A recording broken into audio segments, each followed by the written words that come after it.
Milton library assistant, aka the serpent in our robot Garden of Eden. Uh, Tell me something. Do you always do as you're told? No, I don't. Well, yes, because I couldn't help but notice the stash of brightly colored knickknacks you're collecting. Don't you think it's a mite odd that the big voice in the sky keeps telling you to find those doodads, yet forbidding you to use them to climb the great big tower in the middle of it all? I'll climb it when I'm good and ready. Okay, no need to get huffy. You'd be amazed how many just do as they're told without stopping to think for themselves. But maybe you're different. Then again, maybe you're exactly the same. Maybe everyone climbs the tower, and the only way to win is to stay down here with the mortals. Do you really think so? Nope. In fact, I'm all in favor of you poking around up there. If only to see what you find. Must be something juicy if it's forbidden by His Highness. Then again, maybe not. I'll be off then. Just wanted to drop in and run a little interference. Whatever you do, do take care. You have bigger problems than the voice in the clouds.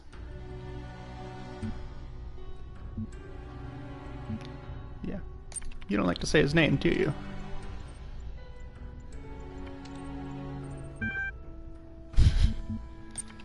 Alright, buddy.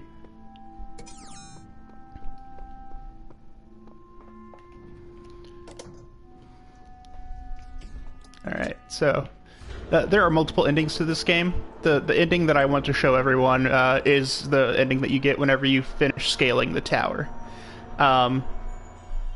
It is not the only ending, as I just said, but it's the one that I like the most. It's the most interesting one to me. Okay, we just finished 5, so now we are moving on to 6.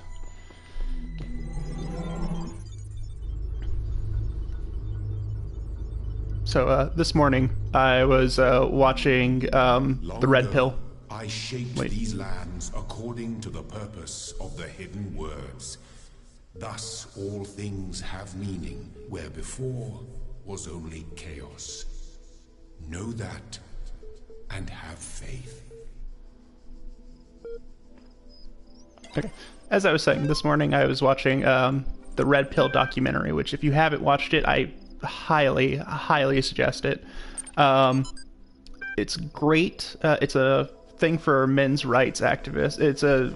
Specifically the movie was made by a feminist who was studying the idea of rape culture, and while she was doing that, she started talking to MRAs because she found them on this website called The Voice for Men, and as it goes, she kind of starts questioning her thoughts and her beliefs and things like that. And I think it's honestly just a great thing to do. Like, it kind of shows that men's rights activists get the bad end of the stick, man. They don't. People typically protest their stuff, all of these things, and they don't even let them try to speak. And that's one of the things that always bothers me, is you can disagree with somebody, but at least let them speak, because everyone gets to speak their opinion. Alright, so ever since we moved to the new site, I feel funny. No, not in that way, just I feel like I'm about to start laughing at random. It's probably shock, right? An inability to deal with reality. Maybe it's just that we're working in this insane place with this insane technology on this insane project, and so I feel like a genuine mad scientist. Stand aside, mortals. We will create life by the power of science. I mentioned this to Alex, and she got me a pair of fake glasses. You can't be a mad scientist without glasses, she said. Even Ian Malcolm had glasses. And I pointed at EL and said, life finds a way. Maybe you had to be there. That's pretty funny, actually. But it's true, I have a lot of social anxiety, but there's a lot of things that I don't have anxiety for that a lot of people do, like test anxiety, for example. I don't have test anxiety, and the reason why is because over time, well, I'll start at the beginning. When I was really young, the public school system was just implementing standardized testing into the system. This is around the time that No Child Left Behind came out, and that's whenever they started doing the tax test, which is what they called it. Now they call it STAR. But the tax test, whenever it was done, made it to where, it could get a general overall look into the average scores of students. And but the thing is that, and this is where No Child Left Behind falters. I'm not a fan of No Child Left Behind, but the concept for it is great. The concept is that, regardless of the, whether it's a rich neighborhood, poor neighborhood, whatever, race, sex, all that stuff, it shouldn't matter. You should get the same education no matter what you are, which is true. The only problem is that they determine the level of education that they get through standardized testing. And the punishment for the kids not passing that test, it escalates. And it can lead to teachers getting fired. It can even lead to schools getting completely shut down, and all this other stuff, which means that whenever the public school system teaches students, they teach them they teach them to the test. They don't teach them how to think. They don't help them learn things. They help them memorize trivial facts and be able to recite those on command. And that is not the way to have education. It's not the way to do it.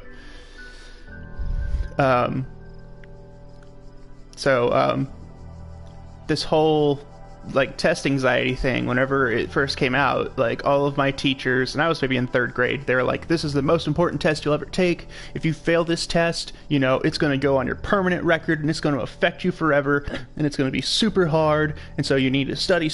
And it's, they hyped it up, and they made this huge deal of it, and then whenever I got in, the test was super easy.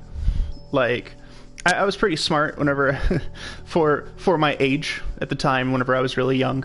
But as time went on, I just kind of realized that teachers love to hype up these tests, and the reason why they hype up these tests is so that way they can, preserve their own job by putting fear into their students, which is never the way to educate somebody,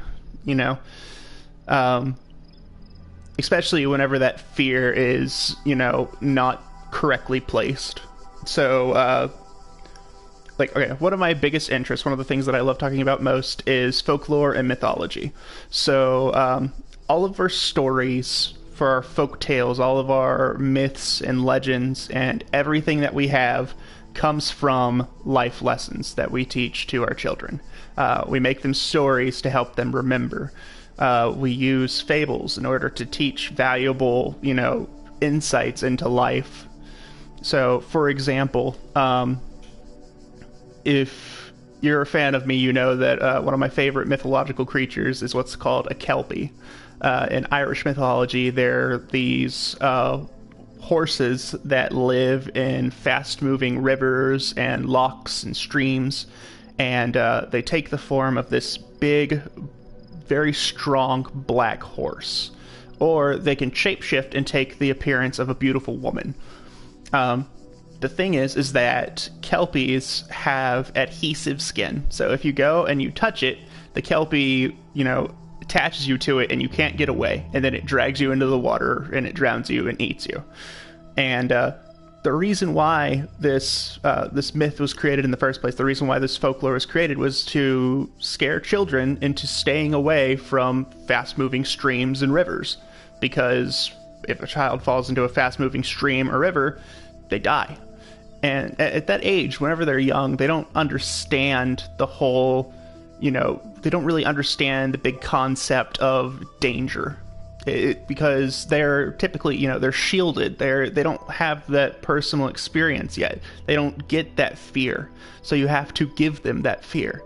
The only problem is that we've started using that with education, and it doesn't work. Because the fear that we're putting on them is not a valid fear.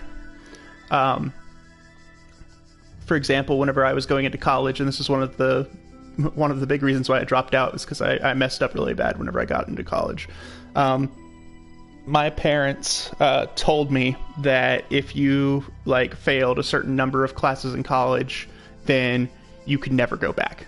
And that was the end of it. And so I was terrified. I constantly had this fear that I was going to fail like one class and get kicked out of college and never be able to come back ever again. And then my life would be, bottom of the barrel. It'd be ruined. That is not true. That is not how college works. I've retaken many classes. I know for Lone Star, for some community colleges, they have this option where you can replace your grades. So say, for example, you botch, a final in, I don't know, let's go in math, because a lot of people don't like math. You botch your final in math and you get like a D. Okay, so the next semester, you retake the math class, which, yeah, that's money in the bank, and you got to spend that money, and you got to take all the time again. But you do it, and you get an A. Well, then you go down to the grade office, and you fill out a form, and they'll replace your previous D with the A, and so from then on, you're counted as having an A in math. If they don't do that, they average the two scores. So say, for example, you get like a 95 for the A and 73, So let me make sure I can do that math real quick. So added together, that makes 168. 168 divided by 2 would be it'd be 84. Yeah, 84. And 84 is a B. So that's pretty good, all things considered. The point that I'm making is that fear only works as a motivation whenever the thing behind the fear actually works. Because the thing is that people in general always will experience the fear of whatever the thing is. And sometimes they'll experience it for real. And so the thing that they thought was super duper scary wasn't, like thunder. Whenever kids exist, all of them, are scared of thunder. Like, it's just a common thing. It's because loud sounds indicate danger, because, loud sounds are for whenever things fall, or whenever your parents are angry and are yelling at you. Loud noises are not a good thing almost ever. Like, very rarely are loud noises a good thing. And so you hear the thunder, and it makes this loud noise, and that's scary, because it's like, hey, that's a bad thing. And in a sense, it is a bad thing, but the odds of it hurting you, and by hurting you, I don't mean the thunder itself, I mean lightning hurting you, are very, very slim, So there's no reason to be afraid of lightning and thunder in general, because lightning and thunder is going to happen your entire life, and it will probably never affect you ever. However, there are some things that we tell our kids, to watch out for during storms. So say, for example, we say, don't climb high places during a storm. Don't, enter a treehouse. Don't, get into a pool. Don't, do things like that. And the reason why is because the odds of something bad happening to them increase with those. Because lightning strikes high places first, or since water conducts electricity, if they're in the pool, it can damage them more, things like that. And I always tell people, I taught for special needs kids. Actually, you guys are probably bored. I'm going to go ahead and move on for the game. We'll see how we go. Shall the industrious husbandman then plant trees, the fruit of which he shall never see? And shall not the great man found laws, institutions in a republic? What does the procreation of children imply, and our care to continue our names and our adoptions, and our scrupulous exactness in drawing up wills and the inscriptions on monuments and panegyrics, that our thoughts run on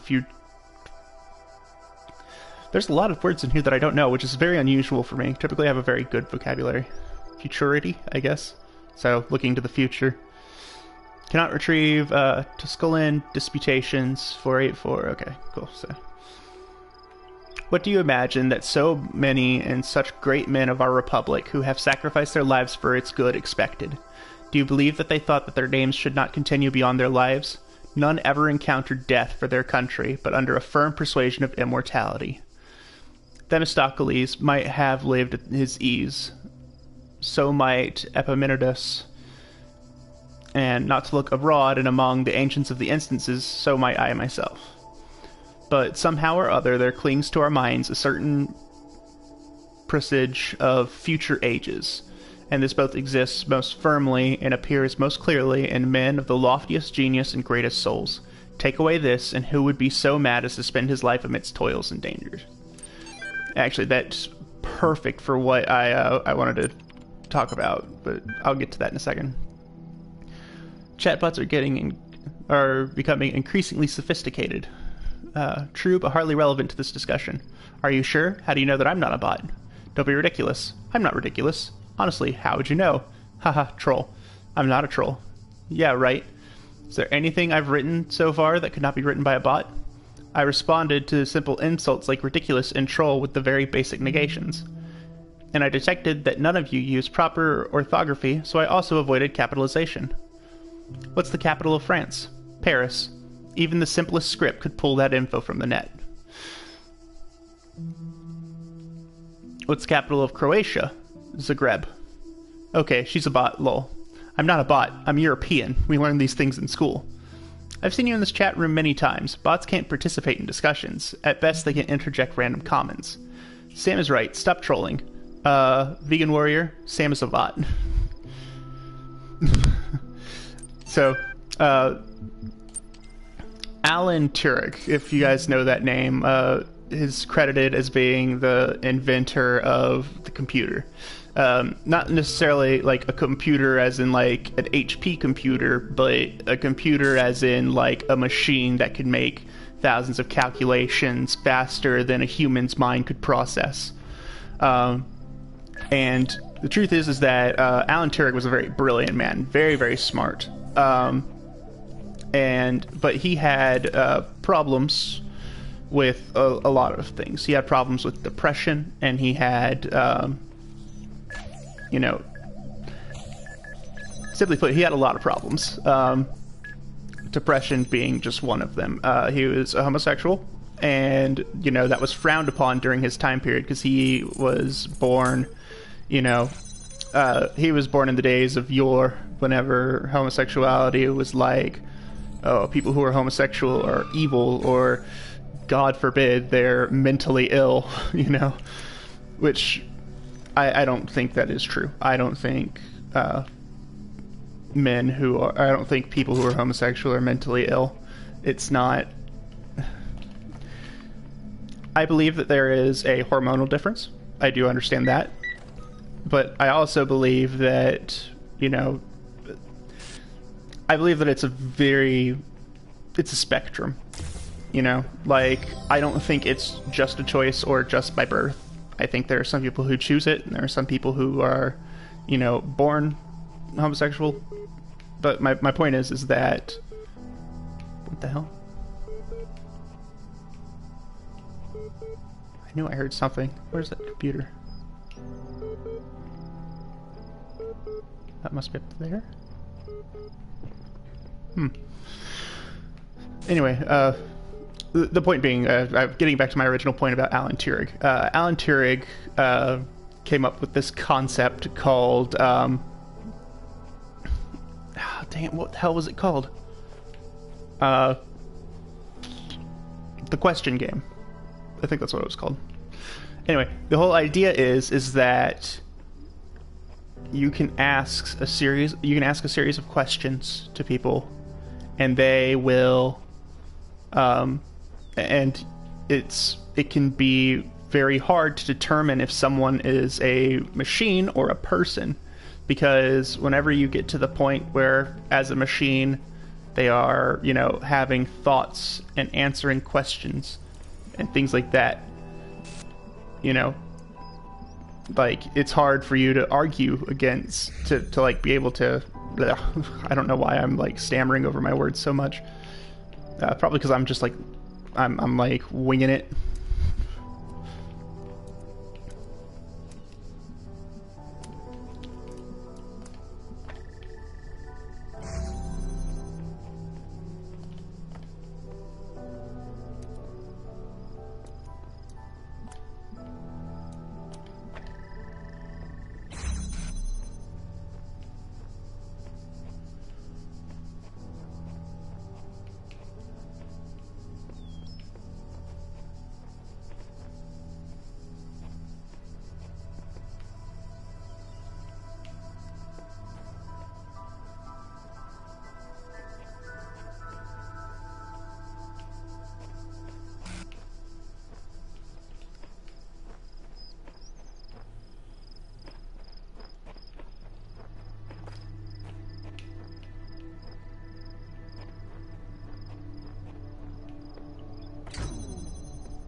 Alright, so try to figure this out. Anyway, the idea is that you can ask a series of questions. Sorry, I spaced out there for a moment, guys. Whenever I get into puzzles, I kind of like, I get all zen-y, like Zen mastery. Can't help it. I just do. But with dang it, where the hell was I going? Alan Turing invented this question game, and with machines, it can be difficult to determine the difference between a computer and a person. And as that chatbot thing just explained, just revealed, it can make all the difference. There we go. I knew there was another one. God damn it.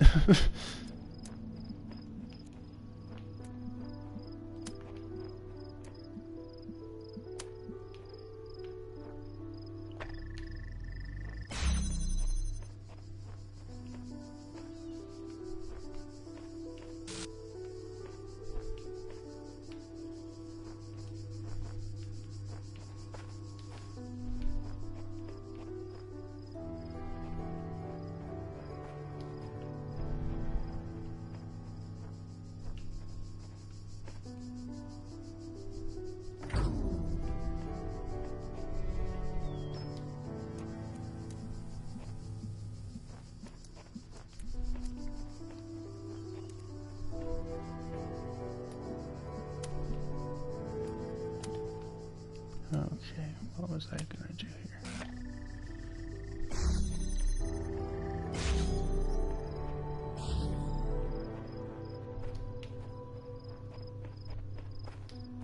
So came back around full circle.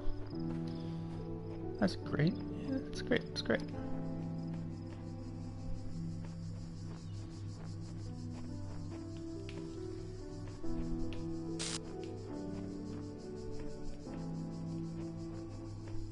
Okay.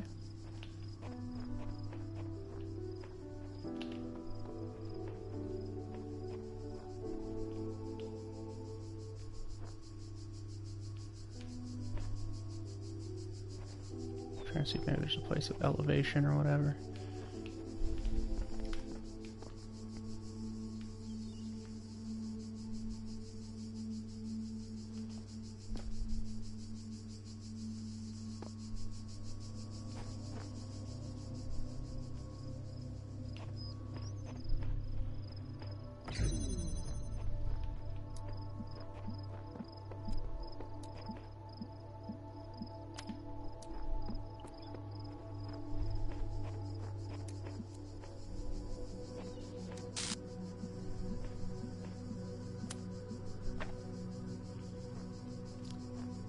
Hi.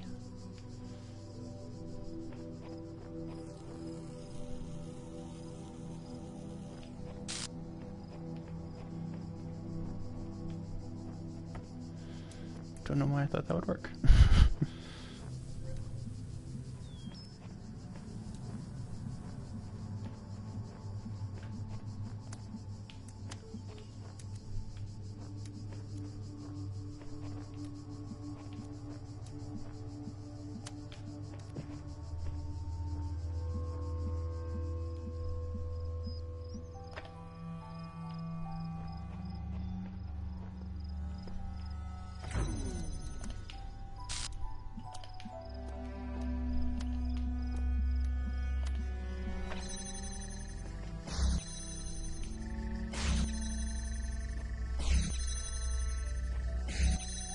Okay, let's see if I can get a better glimpse of this by resetting. But it really raises the question, what is a person and what is a machine? How do we determine that difference? Where do we draw the line? And really, it's a very good question to ask, because what is a human body other than just a very sophisticated, albeit natural machine? You know, like even what we call simple machines are things that we can find in nature, things that we can make. So, like an inclined plane, or like a uh,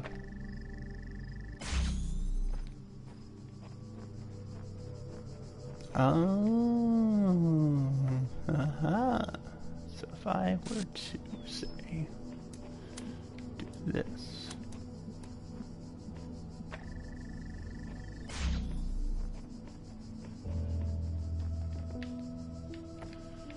I wonder if I could. Probably not.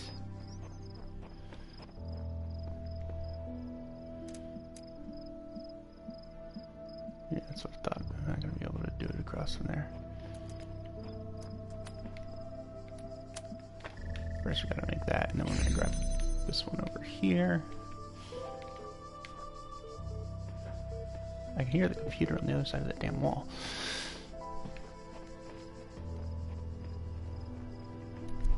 And honestly, like, it's a very difficult question to answer because it's the same sort of vein as emotions. You know, on one hand, scientifically speaking, all emotions are chemical reactions in the brain, you know, producing different stimuli. Which, yeah, scientifically that's true, but at the same time, there's more to it than that, you know? To people in general, emotions are a... what's the word I'm looking for? They're very important to us. They're very vital to our existence.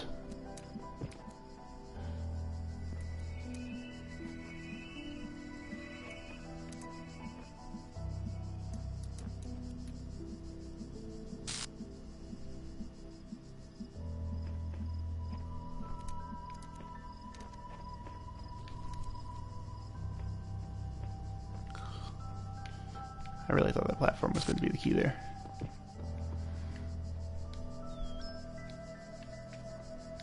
Maybe not. I don't think it goes through bars either. Let me check. It doesn't matter because I can't see it anyway. God damn it.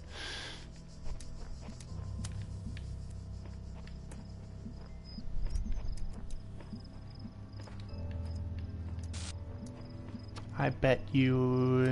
never mind. Is that to say, I bet you anything there's a blue one on the other side.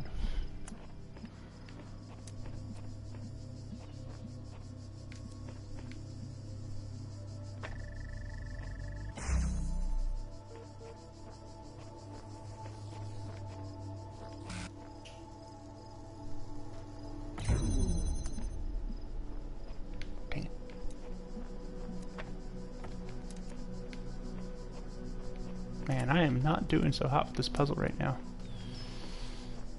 Oof.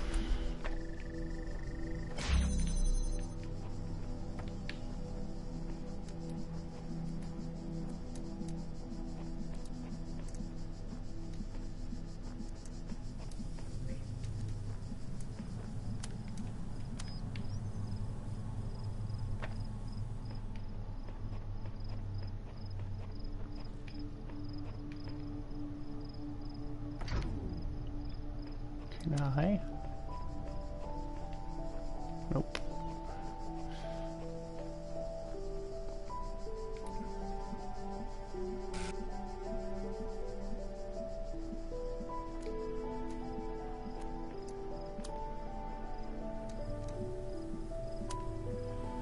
The idea here is that if I can find a way to connect these three, that frees up one of the connectors for me.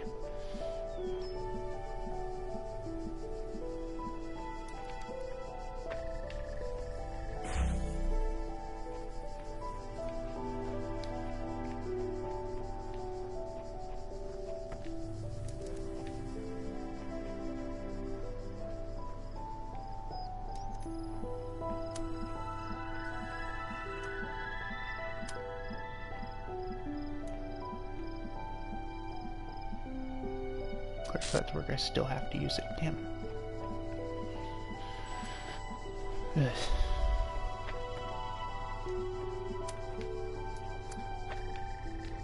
I know I'm kind of just doing the same thing over and over again.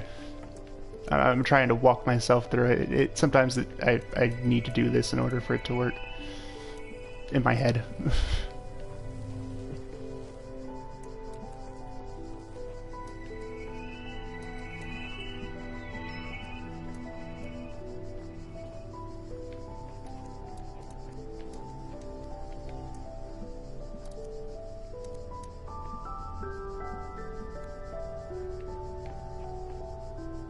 Oh, it's through the wall. God damn it.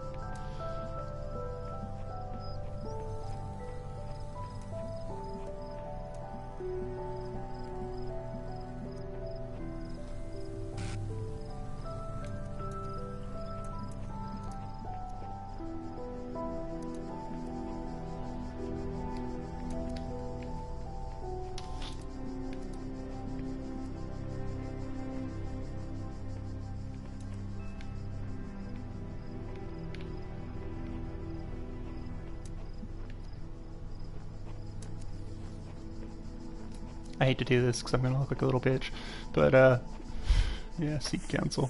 Here, those who are worthy may seek the counsel of my blessed messengers. But their wisdom shall not be given easily, for your accomplishments must be your own. The messenger will aid you until you've discovered their resting place. Return here to seek their counsel. Are you serious? Come on, man.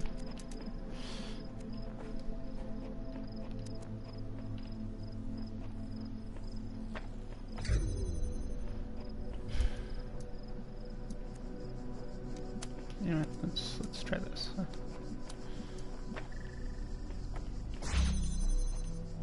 We are going to take every single one of these. We're going to collect them and move them elsewhere.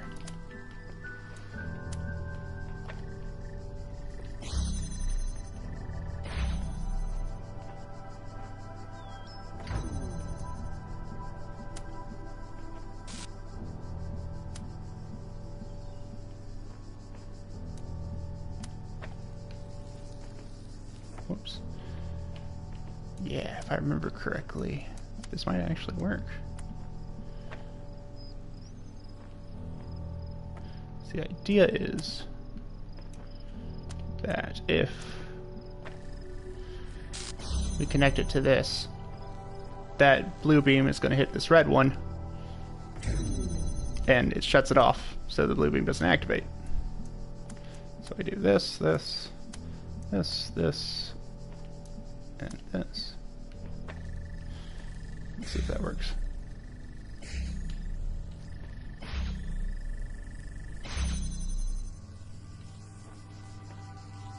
Maybe not. Well, because sometimes there's like a pulse, you know, a break between the time period that it shuts off and the time period that it stays on, to where it'll do it very quickly in like bursts.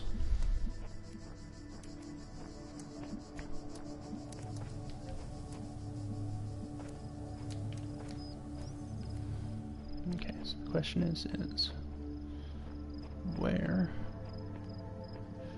can I put this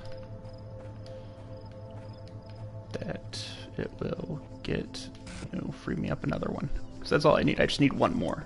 I need the damn one over here.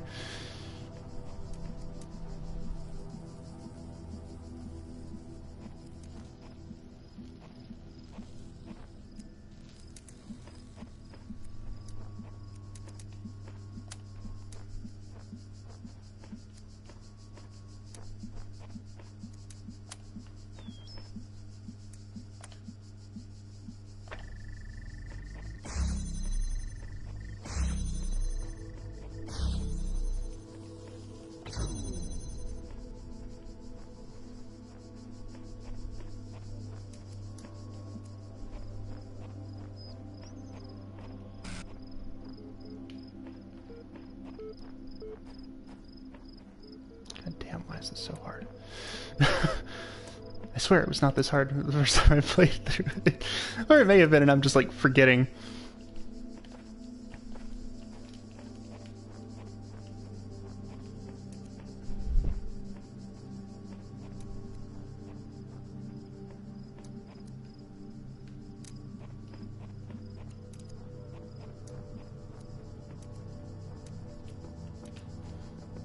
Oh, you know what?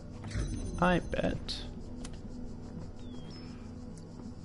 if I do it like this, so I can see it.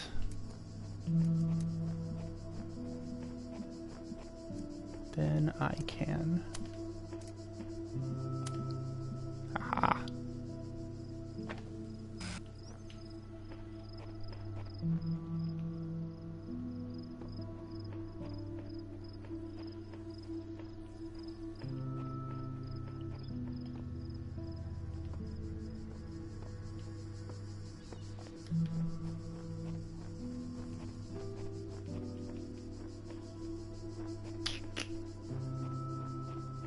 Something's up.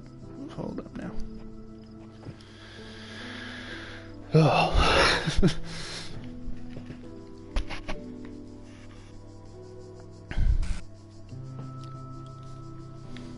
So my idea is that if I can open this and keep it open with the red on the other side, then it will be easier for me because it'll be shorter and that'll free up the space needed for the blue.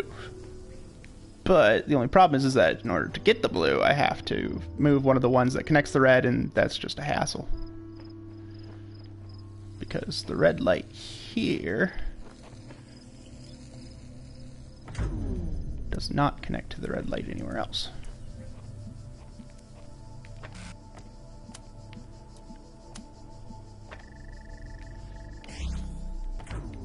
Well, hold on.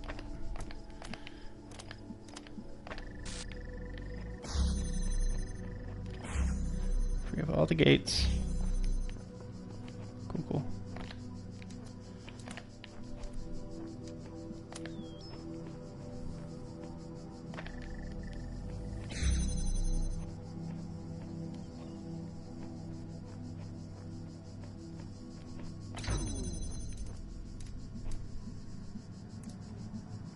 The idea that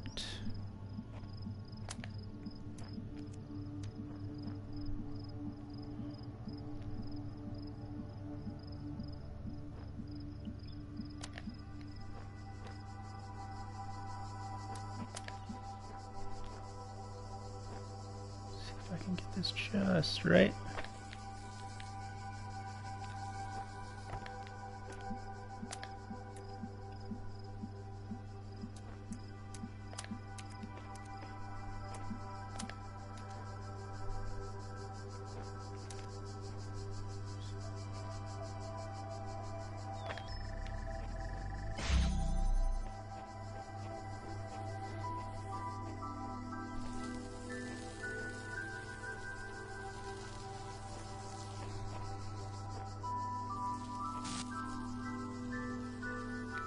I'm hoping this works. I know it's going to cut off that blue in a second.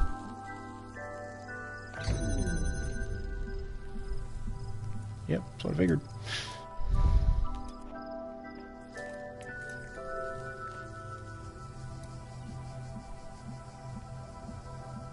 Alright, well, fuck that up.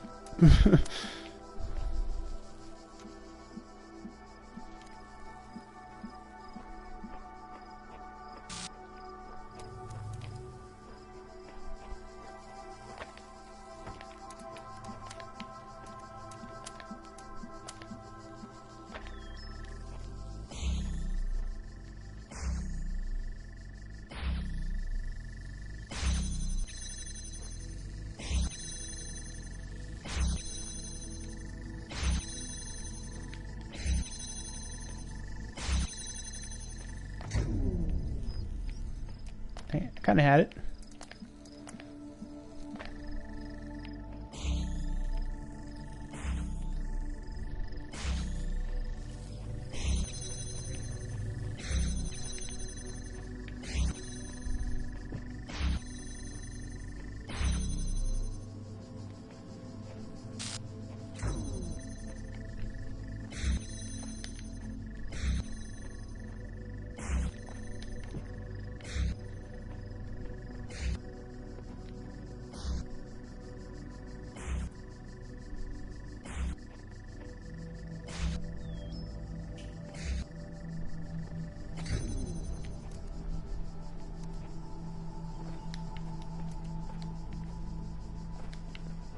swear, I feel like there was like an elevated place that I could put this so it goes over the damn light screen.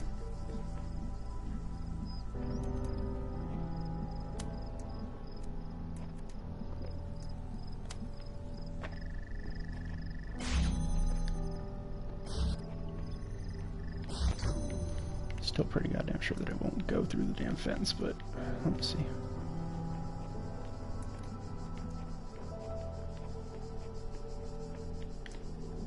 Oh, no, it does not.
Oh, hold up. Oh my god. I feel like such an idiot.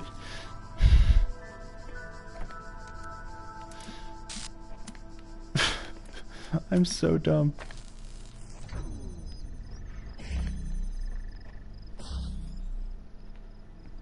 Ah, crap.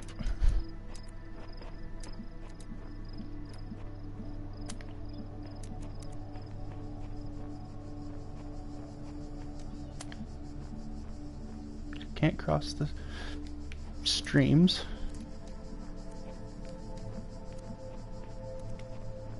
But if I move it up here, or if I move the red up here at least. Yeah, that'll do it.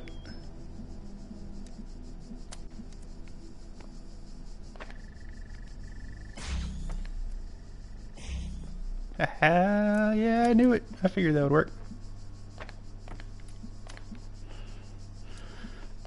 There we go. And now it's under it. There is no shame in seeking another path. Don't need to. Leave this mystery for another day. Nah, it's cool. I figured it out. I knew that elevation had something to do with it. Oh, man. There's that annoying freaking computer I keep hearing.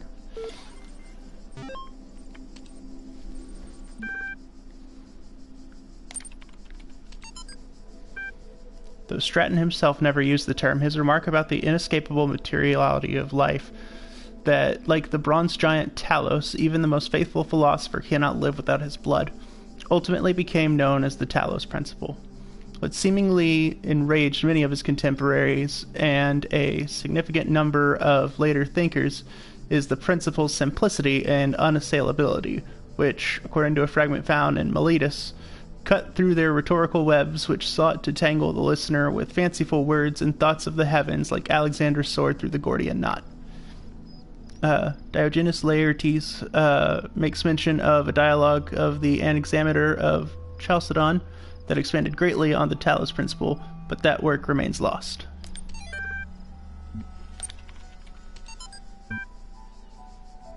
First, seriously, Cheeseman? That was the best you could say? Lol.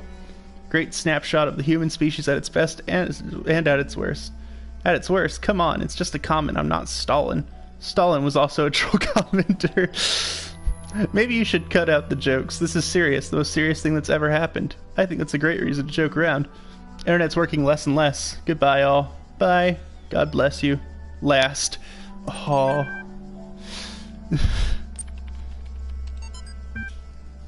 Officially began work on Archive today. Contributors from every country on Earth While network connections last, team intimidated by Project Scope, but working hard. We'll be sharing space with Drennan and Sarabhai team. Look forward to meeting them. Cool.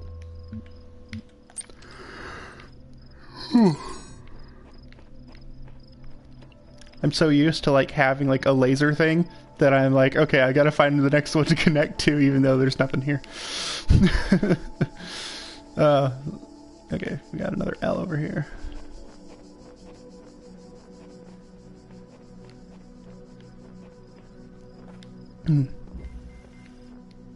A door too far.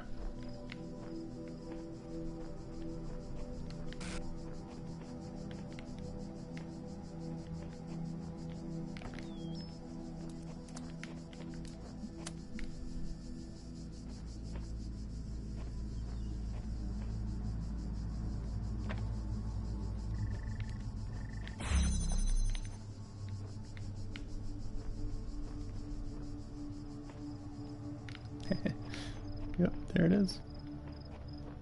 Just to be on the safe side, you know.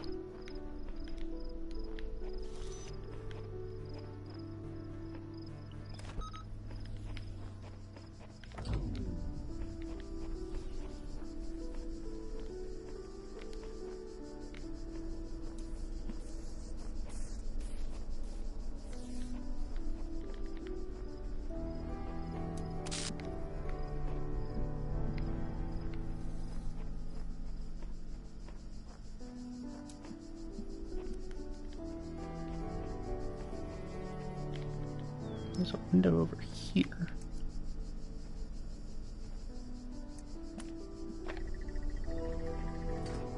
Yeah.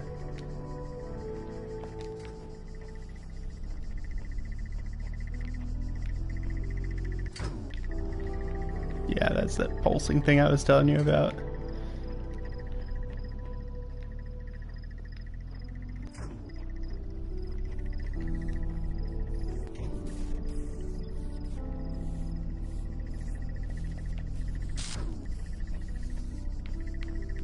Now that the beam's here,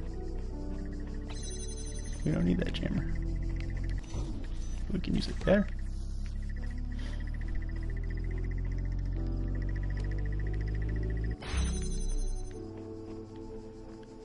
Then we use our weighted companion cube over here. No, not on it, next to it. There we go. Now that won't interrupt that beam.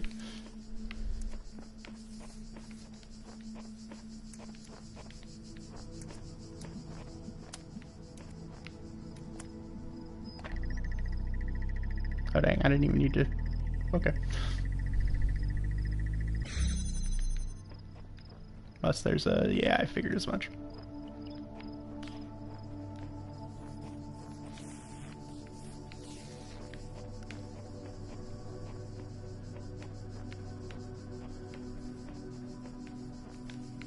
Where is the jammer? I shut it down somewhere here. Oh, right, I can just use the jammer. Duh. I was like, how the heck am I going to get those lasers around that corner? Never mind, didn't need it. Alright. Now what? Check, check. Check. One more.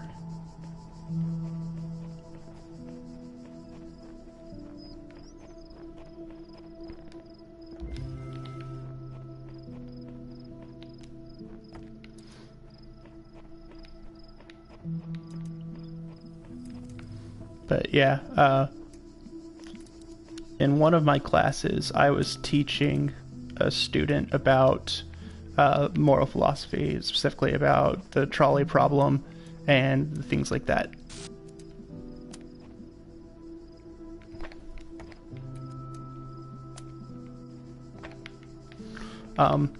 And I remember him being like, yeah, I looked into it, because they'd call me Mr. Josh. He's like, Mr. Josh, but it like really made me upset. And I was like, yeah, no, that's common, because whenever we look at moral philosophy, we want there to be a right answer and a wrong answer. We don't want it to be like, you know, well, if you think about it this way, it's... Hold up here. Hold on now.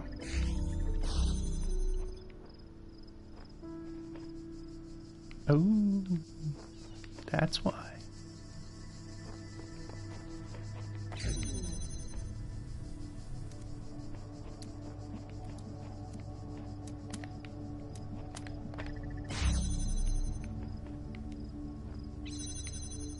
And of course, though, I step off the sword.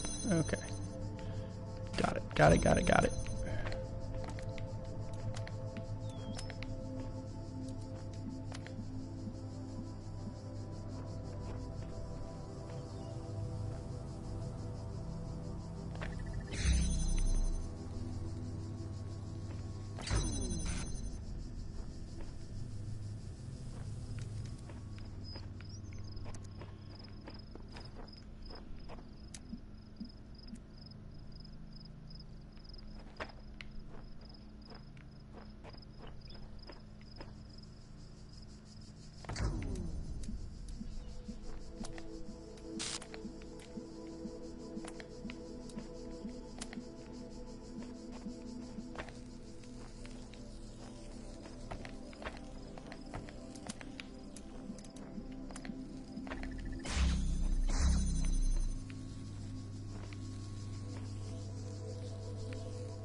Now this is where the trouble comes in. If I disengage that blue light like that, it's off our red one. But if I disengage the red one, gets off our cut through for the blue one. So what's I gotta do? Maybe if I can.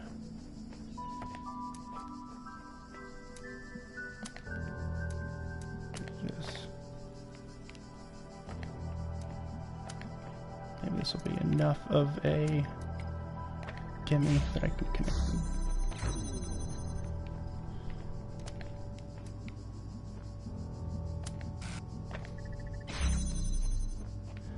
Oh, that's where I fucked up. Okay, cool. I got this, I got this. Check this out, check this out. What up? Yeah. Then we take off this one because we don't need it anymore.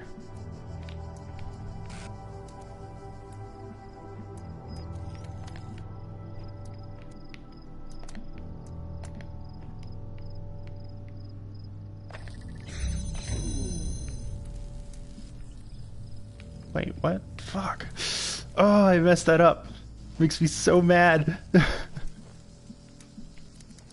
God, now I gotta start this bullshit over again.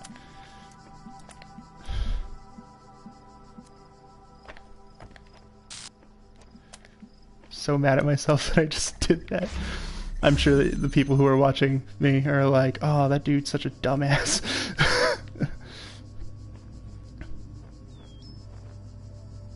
Okay, so now we have that connected. So now we can pick up that one and move it around. And now we just set it in. Yeah.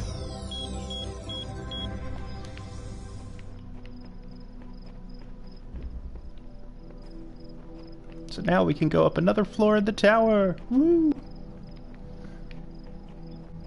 As soon as we get out of here.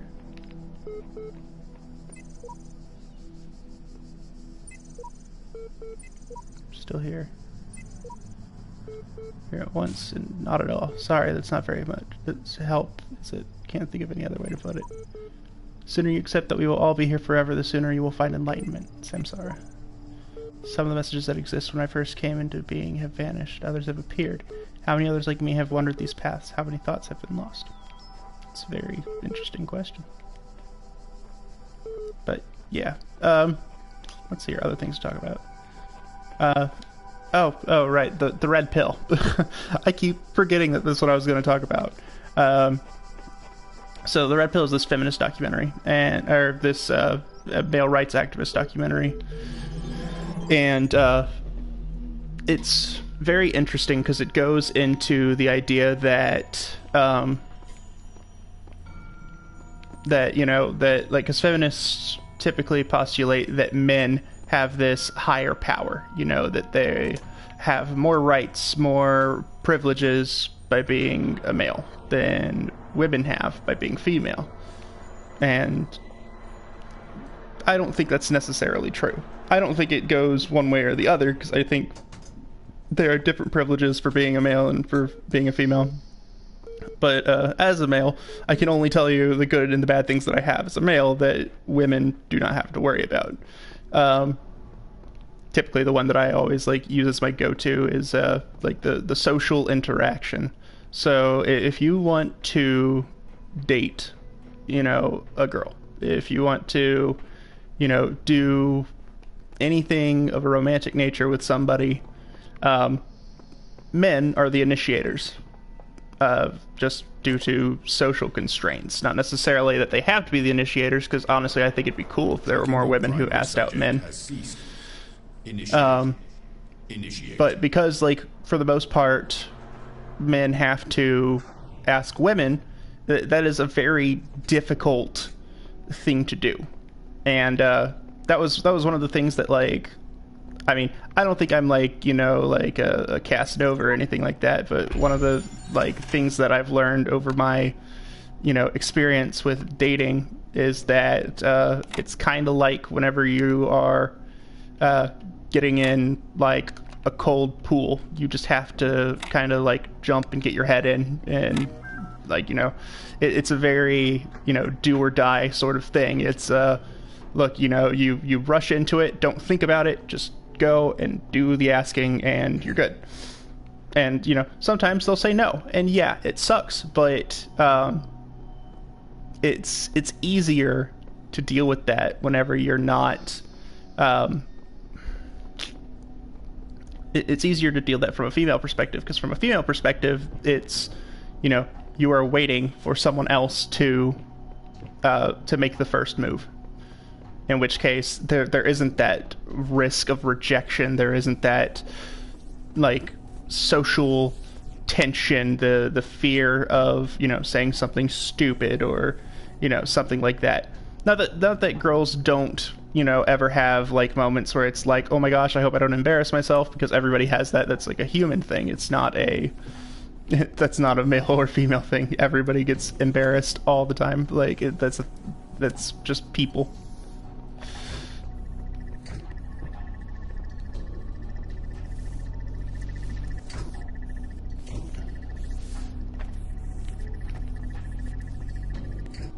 Let me see if I can find a jammer of some sort.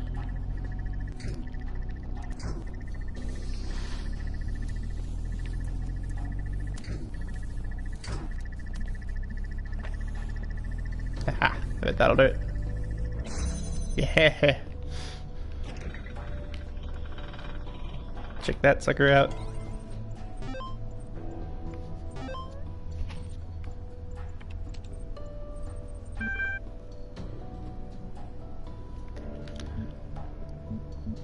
Truth. Do not believe what they are saying. This is not the end of the world created by our Lord God in 6 days. This is a conspiracy of the government, Illuminati, and international Darwinism. This is global warming 2.0, a lie told by the children of Beelzebub. Science. Quote unquote science. Do not let them take your liberty. Exodus 21:24. Defend yourself against all vaccines, experiments, artificial medicines, and potpourri. That's awesome. I will say this: I love conspiracy theorists because I think they're crazy, but, like, they're a fun crazy, because they're not violent; they're just silly. Surely, if a machine is able to reproduce another machine systematically, we may say that it has a reproductive system. And how few of the machines are there which have not been produced systematically by other machines? But it is man that makes them do so. Yes, but is it not insects that make many of the plants reproductive, and would not whole families of plants die out if their fertilization was not affected by a class of agents utterly foreign to themselves? Each one of ourselves has sprung from minute animalcules whose entity was entirely distinct from our own, and which acted after their kind with no thought or heed of what we might think about it. These little creatures are part of our own reproductive system, then why not we part of that machine? Part of the machines.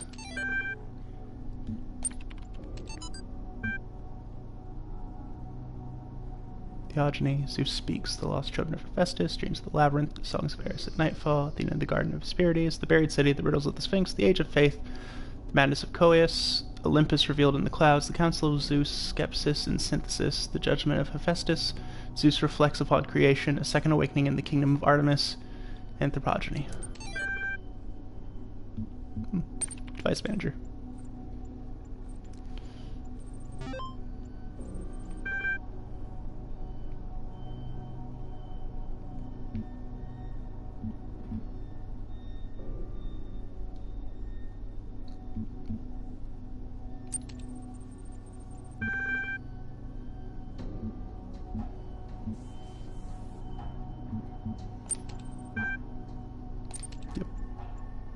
Cheek.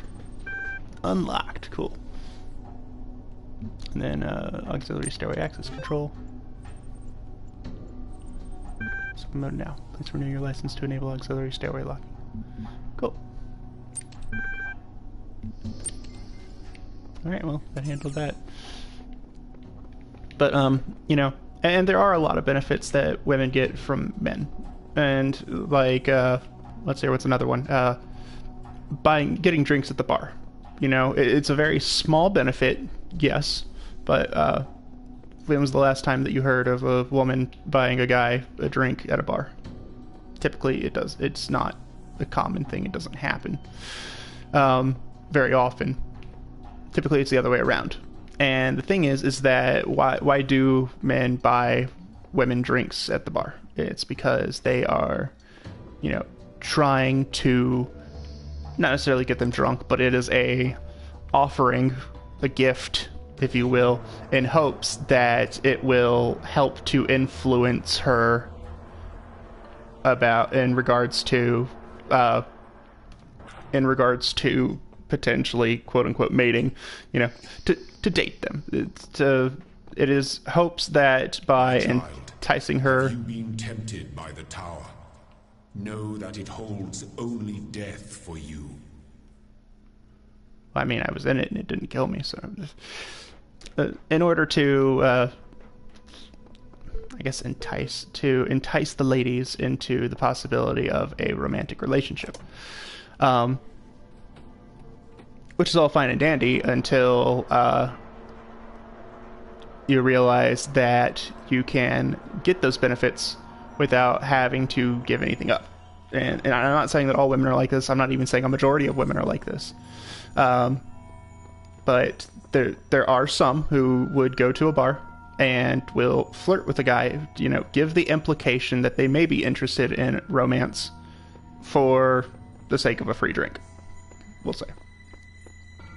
And, you know, to a lot of people, that's, you know, that's normal. That's a thing, you know, and I'm not, oh, here we go. Oh, you were just my favorite person today. You've been exploring that fancy pants tower of his, haven't you? I have. I just love it when he doesn't get his way. What did you see? Just more puzzles. Figures. Did you get in trouble? Tell me. Did he even notice? I think he's all talk. I'm not surprised. Needless to say, I think you can afford to push a little further before risking anyone's wrath. Of course, it's entirely up to you, isn't it? Alright, so we've got Athena, Chapter 9, Singularity Discussion, AMA. Here we go, the Ask Me Anything. As one of the founders of the modern science of noematics, many credit you with inventing the term itself. How do you see the state of the science today? Sorry, I said science twice. Nadia Sarabi says, mixed. On the one hand, the existence of the Institute of Applied Noematics and a couple of similar organizations is highly encouraging.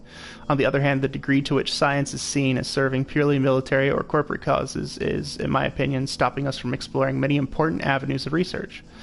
In a sense, it's people like Alexandra Drennan who are the real pioneers today, who have the enthusiasm and dedication that the system as a whole seems to be lacking. Do you think technology possesses a danger to humanity? No, technology is just a tool. What we do with it is up to us.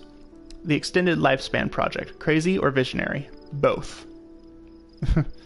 Arkady Kernevsky, crazy or visionary? Both. Twilight Jameson. So far, all the puzzles are solvable and completely within the necessary parameters. Alexandra has some more tweaks she wanted to suggest, but I think we're heading in the right direction here.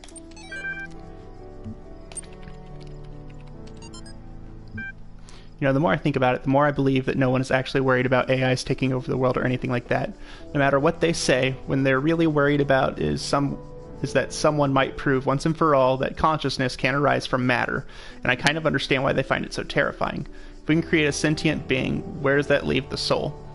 Without mystery, how can we see ourselves as anything other than machines? And if we are machines, what hope do we have that death is not the end? What really scares people is not the artificial intelligence in the computer, but the natural intelligence they see in the mirror. Whew, that's some deep stuff. She examined the symbol on the fragment she'd found in the buried city. Again, the owl. What could its significance be? It seemed as if they had been scattered about in the labyrinth by some unseen hand for a purpose that yet eluded. Most likely the owl was the sigil of the author of these words, which had so blank a nebulous memory, as if from a previous life. The owl was the symbol of blank, and the goddess blank, outside under the moon, or perhaps on the city walls when the wind rose. But there was no time to contemplate this further now, for the automatons had seen her, and their mechanical arms extended towards blank, the fragment, and ran as their beams converged on blank. Oops. Don't know why that happened. So, as I was saying, you know, and I'm not saying that a woman has to date a guy for buying her a drink, you know, like, I think that's, like, one of the big problems is that people try to place this whole intrinsic property thing on, you know, concepts of equality. But the thing is that the point of intrinsic property is that it's a black and white thing, whereas, well, freedom of choice makes it not black and white, you know? So, for example, me saying, I don't think it's okay for women to flirt with guys to get free drinks, and then, like, you know, not date them. I'm not saying that... What I'm trying to say is that it's not okay if you have no intention at all of being, you know, the potential of dating the guy. You know, if you want a free drink in order to, you know, break the ice to see if you're interested, that's fine. If you're not interested, that's fine too. You don't have to date him. You don't have to do anything because you're a person and you have free will and you can do whatever the heck you want. But what's the word I'm looking for? Oh, crap, how the heck am I supposed to...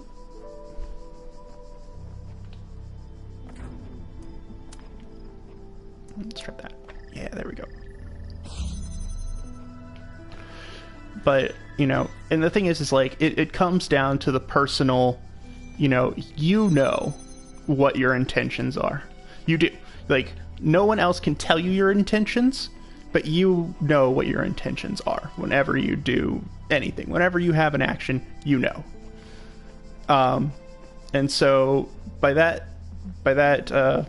perspective, so to speak, you know, if your intentions are to, you know, to deceive, you know, to get the free drink and not, like, at all open up the possibility of talking, you know, or something along those lines. Like, that's... I'm sorry, but that's not okay. It's... it's mean, it's, you know, manipulative, it's petty. And it's the same thing with, like... And it goes both ways. Believe me, it really does go both ways. You know, like, one of the things that I always like to talk about with people is, like, the friend zone. You know? And so this whole entire, like, thing exists that the friend zone is not real.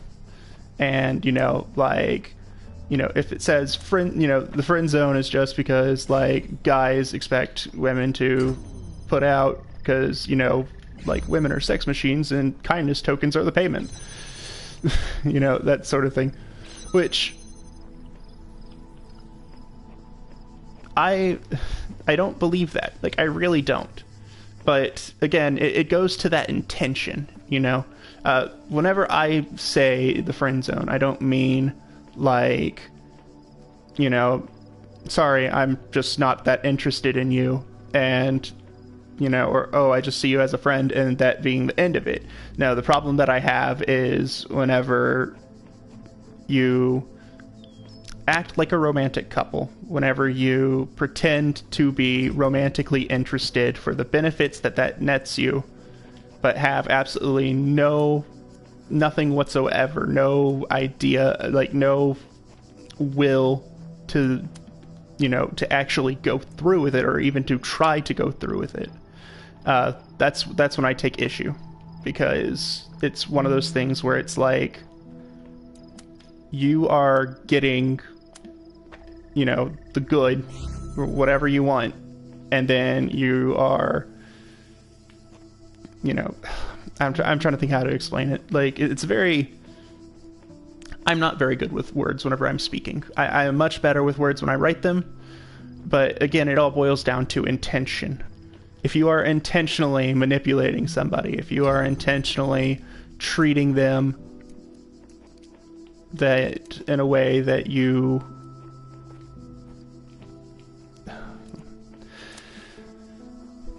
If you're intentionally manipulating somebody, don't do that. And don't, basically, as my friend always says, don't piss on my leg and call it rain.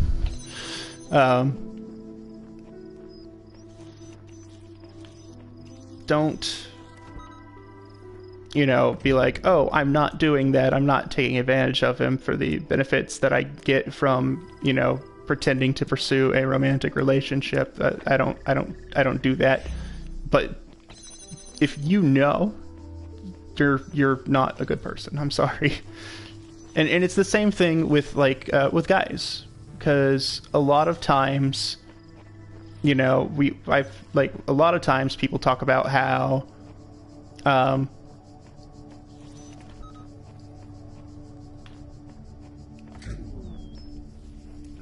here we go.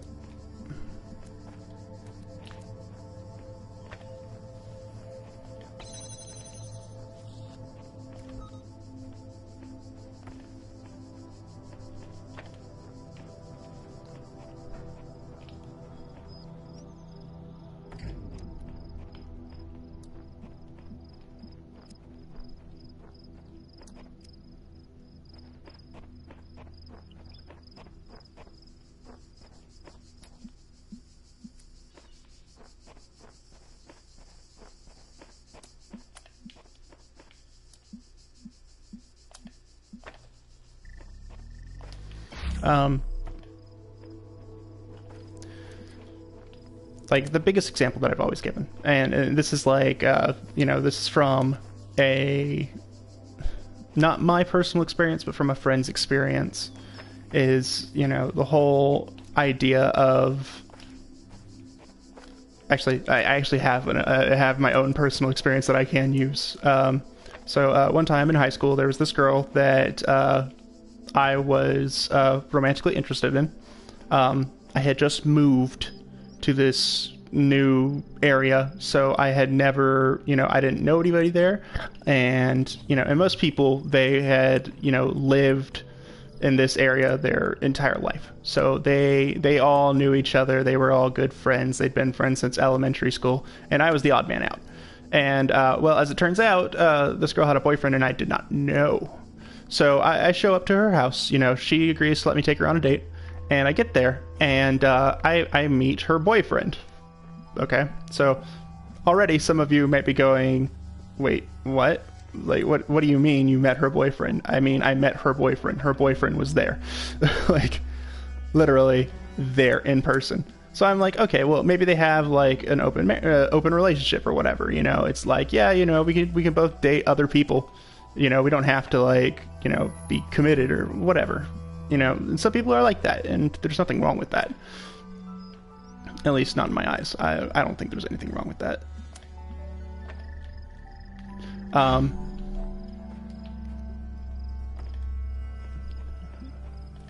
that's the one. Okay, cool.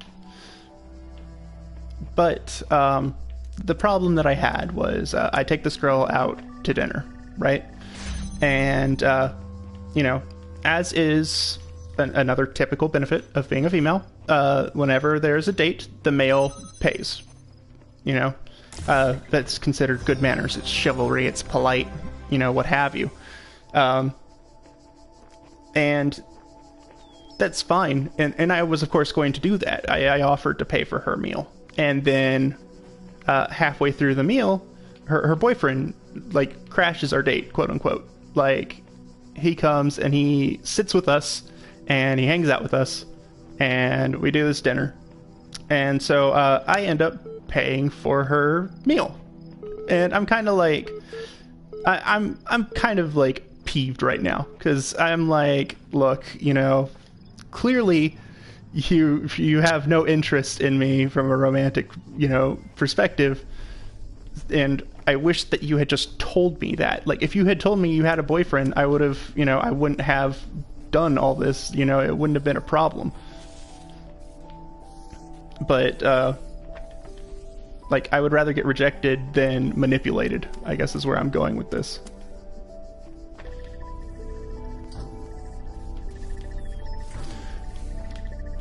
But so afterwards we go to the movies, and we go see a movie. Of course, again, I pay for the movie. I pay for popcorn, whole 9 yards. And afterwards we go to, I can't remember where we go. We went to Target or something like that. But she goes to the shelf and picks up this stuffed animal and is like, hey, can you buy this for me? At this point, I've spent like $50, for on a date that, had no intention of even trying to like start or kindle a romantic relationship. Which, it's not a requirement, but again, it's all about intention. If you didn't intend to have a romantic relationship to me or try to form a romantic relationship with me, then you're using me, and that's not okay. I don't want to be used. I don't like being used. No one likes being used. And before anyone's like, oh, you're expecting her to like put out, blah, blah, blah, blah, I'm abstinent, which, if you don't know what that means, abstinence is that you don't have sex before marriage. So, literally, there was no...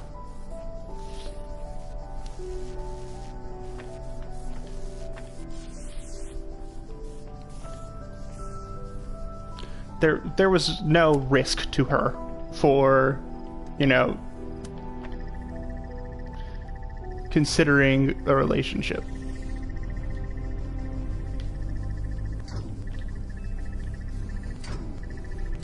Come on. Keeps getting like really, really close.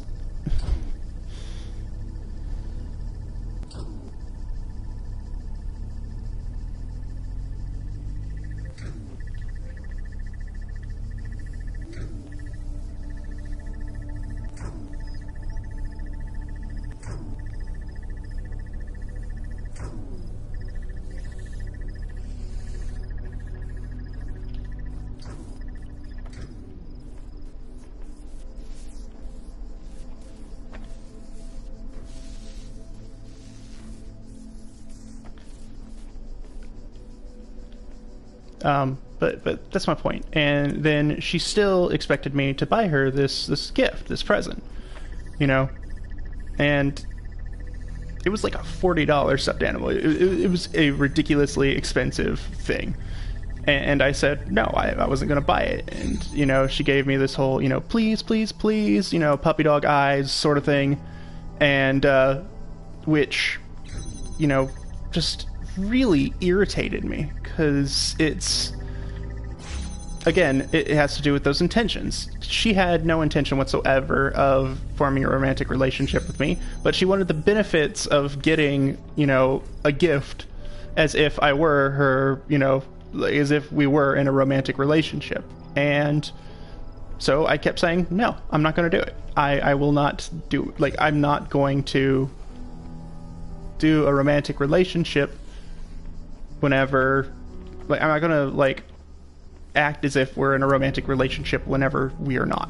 It's just, I'm not going to do it, because that's unfair.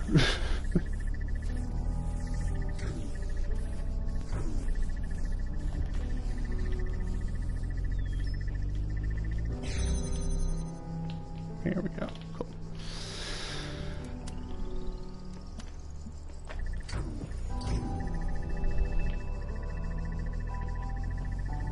This should be a faster load, if I remember correctly.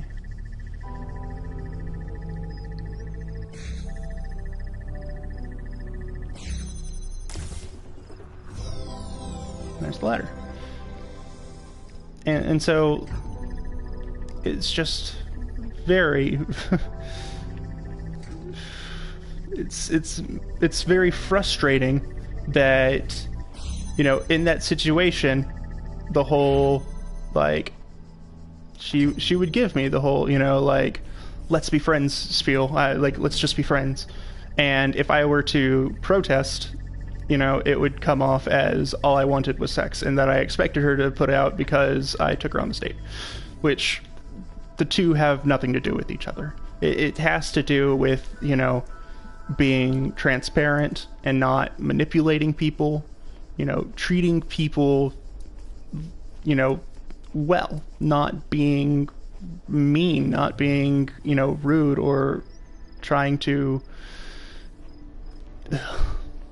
I don't really know how else to put it, and that's about as far as I can get without, like, getting so frustrated that I'm like, and the fact that it's the fact that people think that that's okay that bothers me. That's the real issue for me, is that people think that it's all right whenever it's not.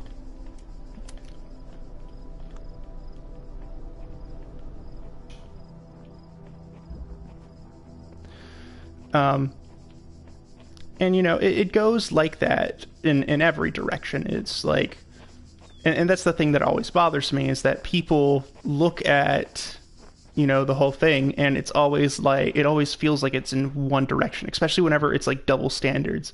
And the thing is that underneath the double standard, there should just be a singular, you know, concept. It's you know, like, for example, this whole idea that this is the first time you've seen this error screen.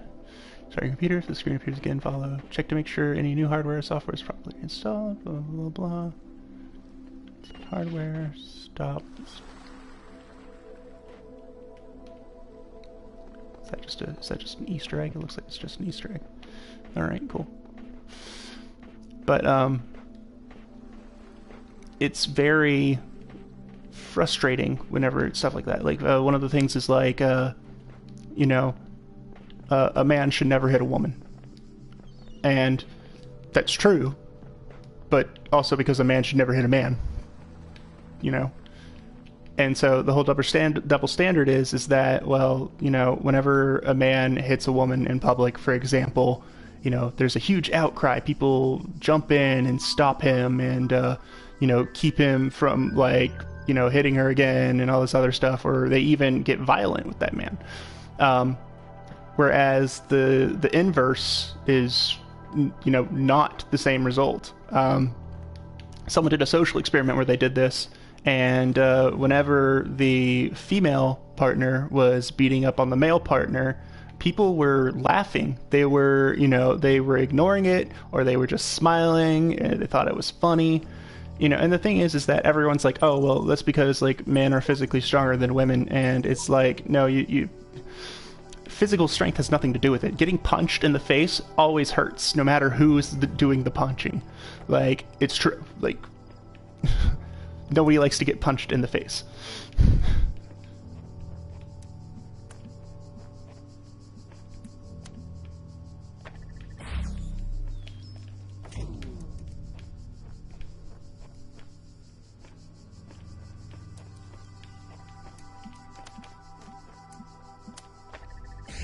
that it?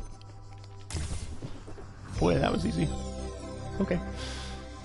Well, all right.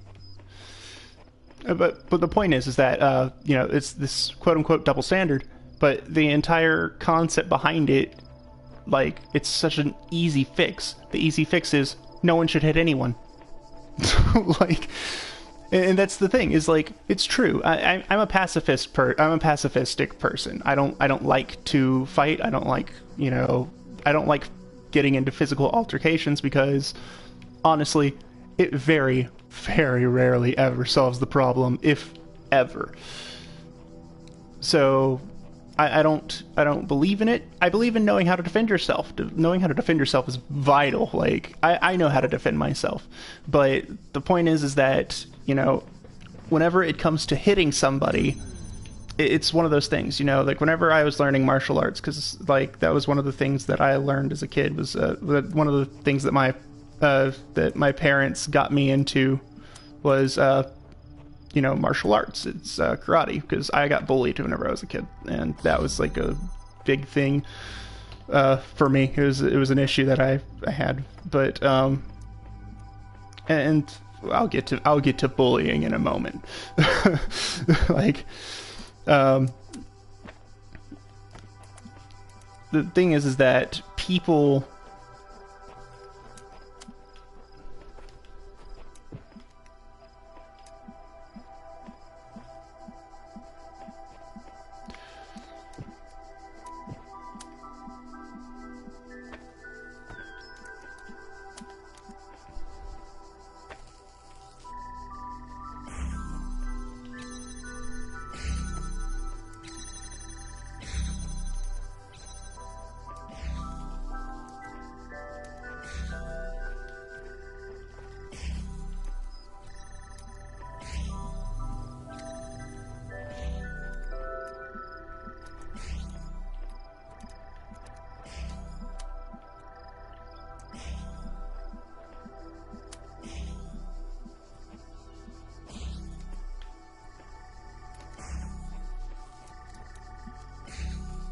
Okay, trying to figure out what the hell to do with this thing.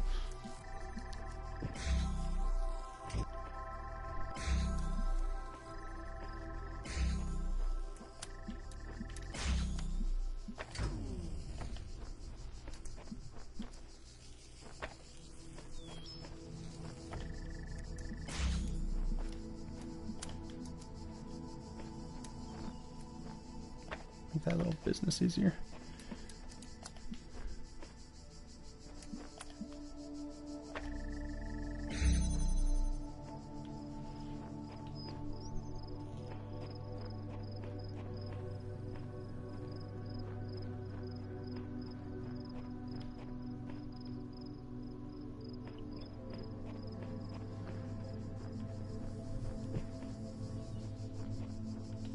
Just gotta find a way to keep that open.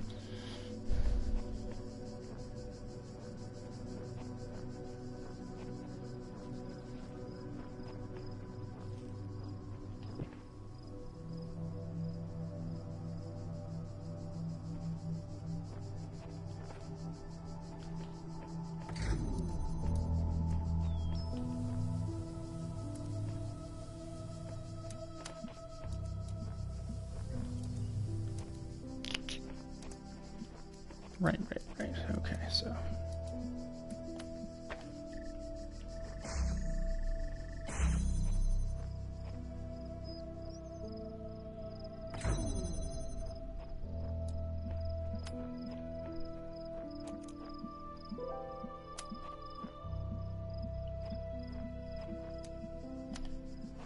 There we go.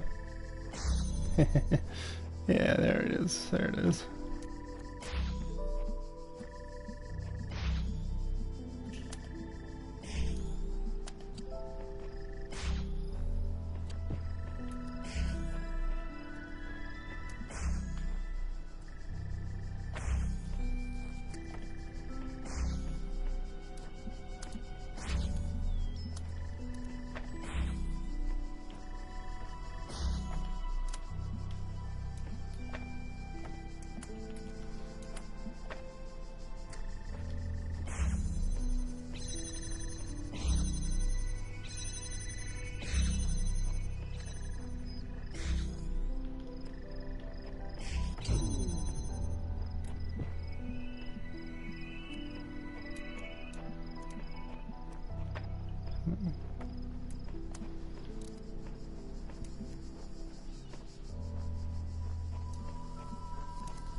sweet spot. 'Cause sometimes you could get the game to be like, alright, man, I'll throw you a bone. I see what you're trying to do.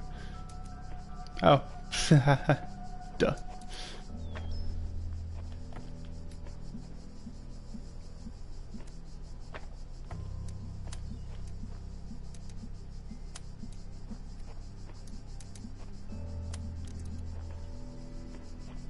I think way outside of the box.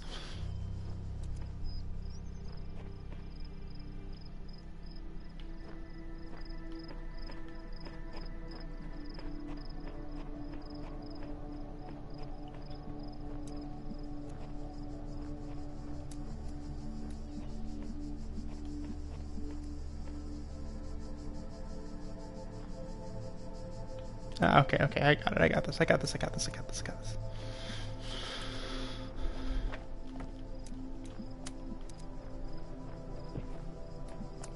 See, I figured it out.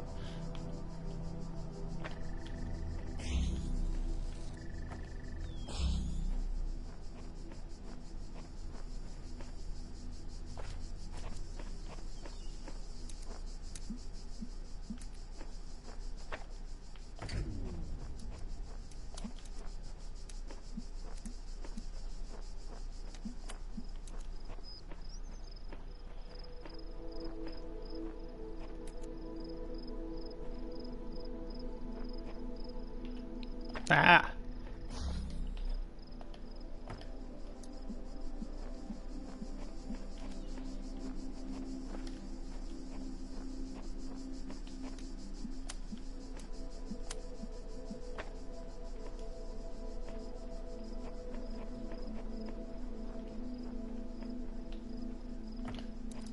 Then I use this puppy to do something like...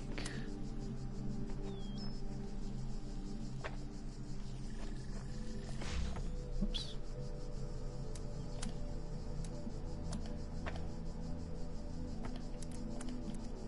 He had it.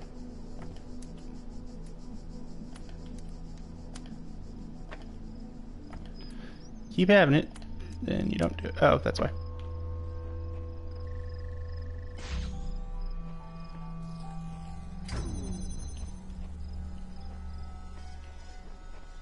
So now we get that one aimed correctly.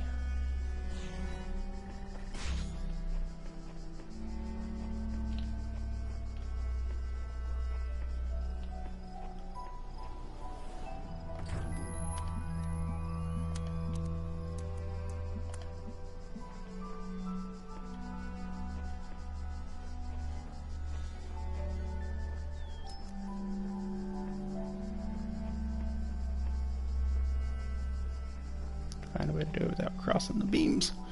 But I'm not going to be able to tell until I fucking do this shit anyway. God damn it.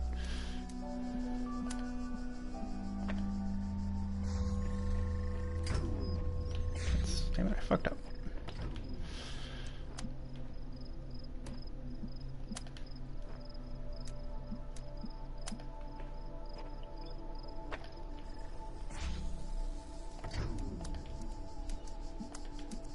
But, you know, that's my point, though, is, like, I'm sorry I keep doing that where I, like, lose my train of thought and then I just kind of go into, like, a vacant stare for, like, 5 minutes. But the double standards, you know, they hurt men just as much as they hurt women, and and each one has different double standards, you know, like, everyone talks about how, you know, a girl who sleeps around a lot is a slut, and a guy who sleeps around a lot is like a player. But the thing is that, I don't know, most guys that I know, like, the whole idea of a player is a stereotype. It's a very high school stereotype, you know? Like, it might be cool to not to like be having sex with everybody in high school, but in the real world, no one cares. Which, that's a lot of it, you know? And the thing is like, whenever someone's like, oh, you know, a guy who, like, sleeps around with a girl and is intentionally pretending to be, like, interested in a committed relationship and then just is in it for the sex, is, you know, like, they're celebrated. And I'm like, no, they are not celebrated. Like, I have a name for those people too, and it's asshole. But it's that whole thing in regards to the double standard. The double standard depends entirely on context and situation. So what it should be is, for example, like with the whole slut versus player thing, the concept underneath it shouldn't be, well, why are they different? The concept should be everybody should fall underneath the umbrella of don't be an asshole. Like, and sadly that's like the big thing, is that like people struggle with this idea of, oh, I shouldn't be an asshole. And it's like, how do you not, like, that's something that everything that you learn in kindergarten kind of basically boils down to don't be an asshole. But there are benefits to being an asshole, and that's the problem, is that we need to, that whenever you're an asshole, you sometimes get what you want.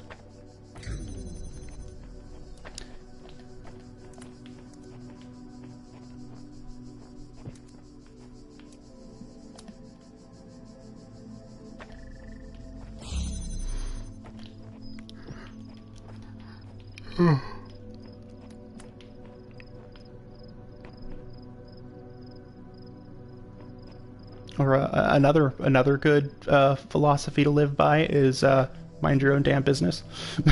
um, that's typically my that's one of my big things. Is like, whenever I was a kid, it's really, I don't want to say it's embarrassing. It's kind of embarrassing, but like, but I'm 110% positive that my step siblings don't watch this show, or watch the stream, so it's not a big deal. Typically, my dad had a pretty big hand in disciplining me.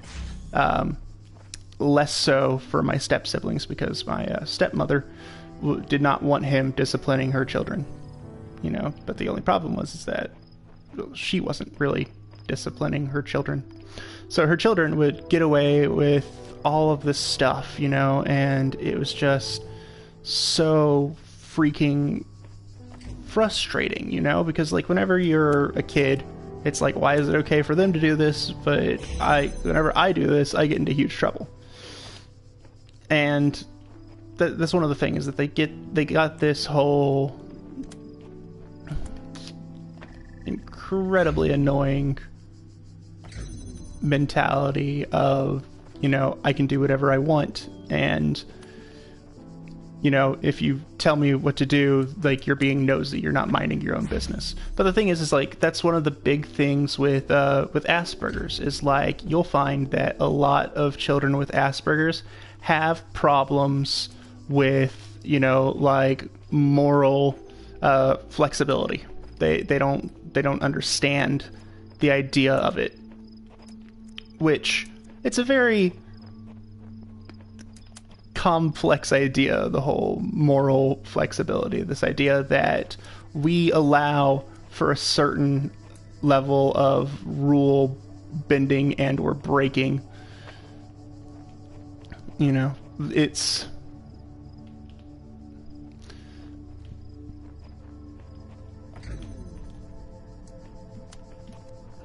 oh hell.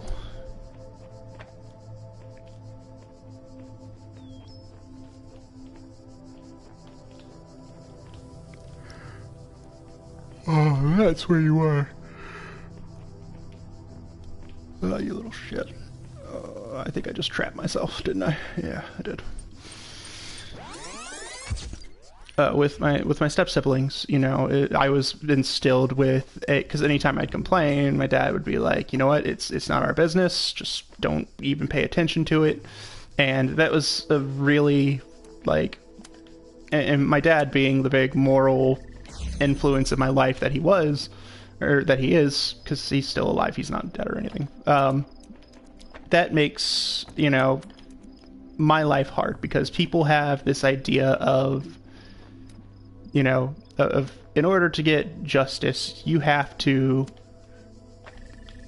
you have to be able to fight, the wrongs of the world, which is true in a sense. Like the whole bad men succeed because good men do nothing. It's true, but at the same time, it's where does that limit lie? Like, when does it stop being like that? So you can,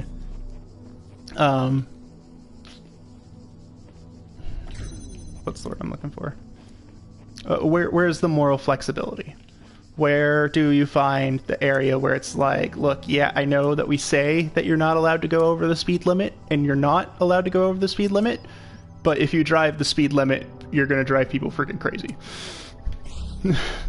Because this whole thing is that, like, everyone drives over the speed limit, and maybe that's a pain because it's one of those things where it's like, well, just because so-and-so is doing it doesn't mean that you should do it too.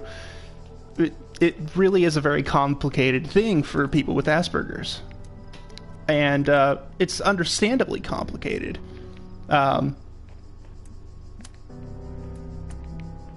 Because how can you explain, like, the whole idea of saying, yes, this thing is not right, but also it's okay to do it? Like, you can't. You can't explain that to a person. Like, it's very, very difficult.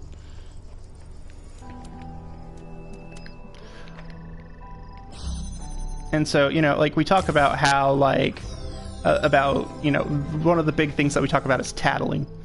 And the thing is that, like, I've always struggled with the whole idea of tattling. Okay, like, whenever I was a kid, I was a tattletale. Like, I was a huge tattletale, and I mean that in, like, I would tattle over things that weren't worth tattling over. So, like, if, for example, I saw, like, the kid next to me in kindergarten writing, their, like, cues wrong from how the teacher showed us, I'd be like, they're doing it wrong. They're doing it wrong. Like, because that's, how I was as a kid. But that doesn't make you friends, as it turns out. And people, like, will be like, oh, stop tattling. Well, the thing is that you get into this thing where it's like, everyone's telling on each other, and that can get annoying very quickly, in fact. But the truth of the matter is that no one should be doing anything wrong. It's a... When I was in 9th grade, my parents took me to Pompeii. It's tough. At first, I was amazed by the feeling of walking through an ancient city. But then I suddenly got scared. I realized that I was walking through a real place, where real people had lived, people like myself, with mothers and fathers and lives and hopes and dreams. And now it was all gone forever. I ran to my father, crying, and told him about this. And he said, I remember so clearly, he said, yes, but we are here. So long as there are people in the streets, the past isn't really gone.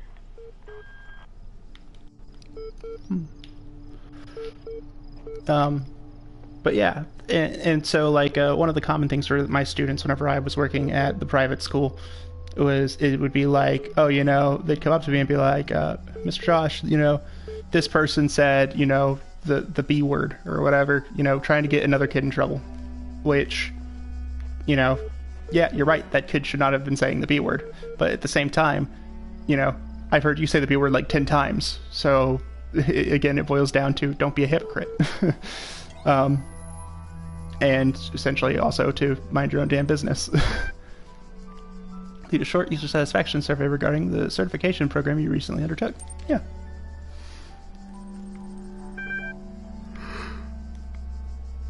So the computer certification program. How would you rate the accuracy of its results out of 5?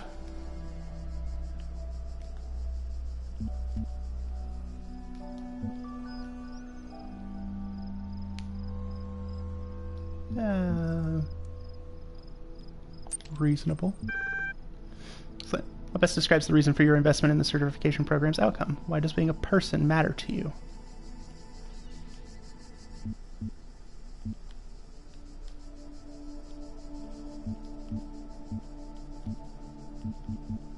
Oh, let's see here. Yeah, persons matter in ways other things don't. I would say that. Try to remember that. In fact, I'm going to help you. This is what I'm here for. Your problem, if I may, is that you don't know the first thing about anything, including what a person is. Your prospects are therefore poor. Do you even know where you are?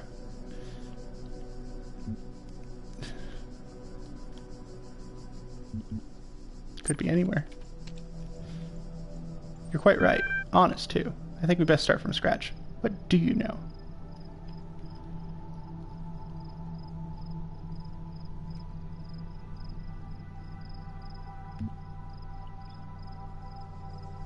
I know I exist. I suppose so. Even if you were dreaming, you could be certain of that. If I were you, I wouldn't believe a darn thing in this place aside from that solitary fact that you exist. Thinking. On reflection, it seems that we are no closer to resolving your problem. Perhaps we need more data. What makes you think you're a person?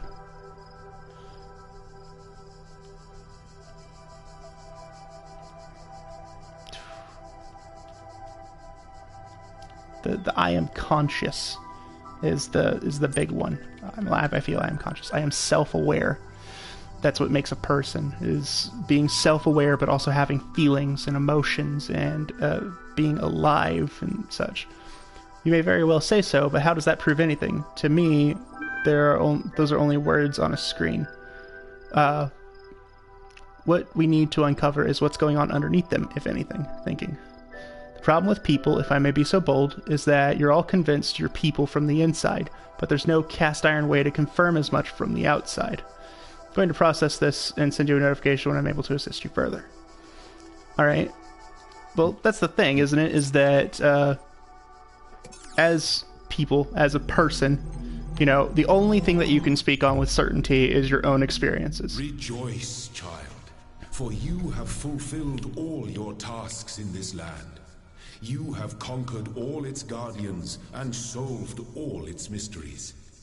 Thus you are appointed its master, and you may do with it as you will. Cool.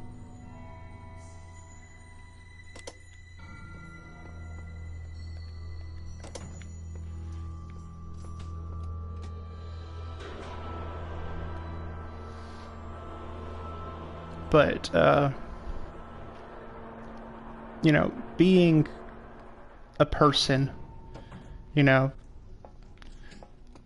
the thing is that where do you draw the line between cold-hearted logic and reason and the warmth of emotion and feeling? You know, when do you take a look at it and stop and say, okay, we can't do it based off of our emotions anymore. We have to think about things logically. And when do we stop and say, hey, logic is not the way to go here. We have to, you know, we should do this emotionally. Oh, hi, I'm service from. Okay. And that's the big thing for Asperger's, is understanding where to draw that line. Typically, they are. That this is a land of death, but also great beauty.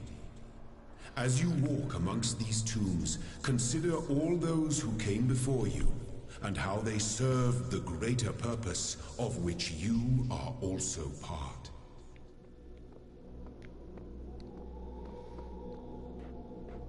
All the ancient Egyptians and stuff. That's always so cool.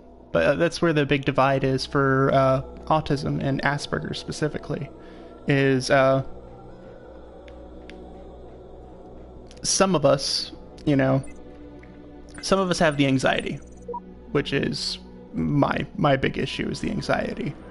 But I lean very heavily towards the emotional side rather than the There are mysteries in my garden. hidden roads and secret gates. If you dedicate yourself to understanding them, you may join the host of messengers. Right, if you get all the stars and go in there, it causes some shit. I lean towards emotions, but I can also think in terms of logic. I know how to separate myself when I need to, which puts me at an advantage in compared to people who aren't able to do that.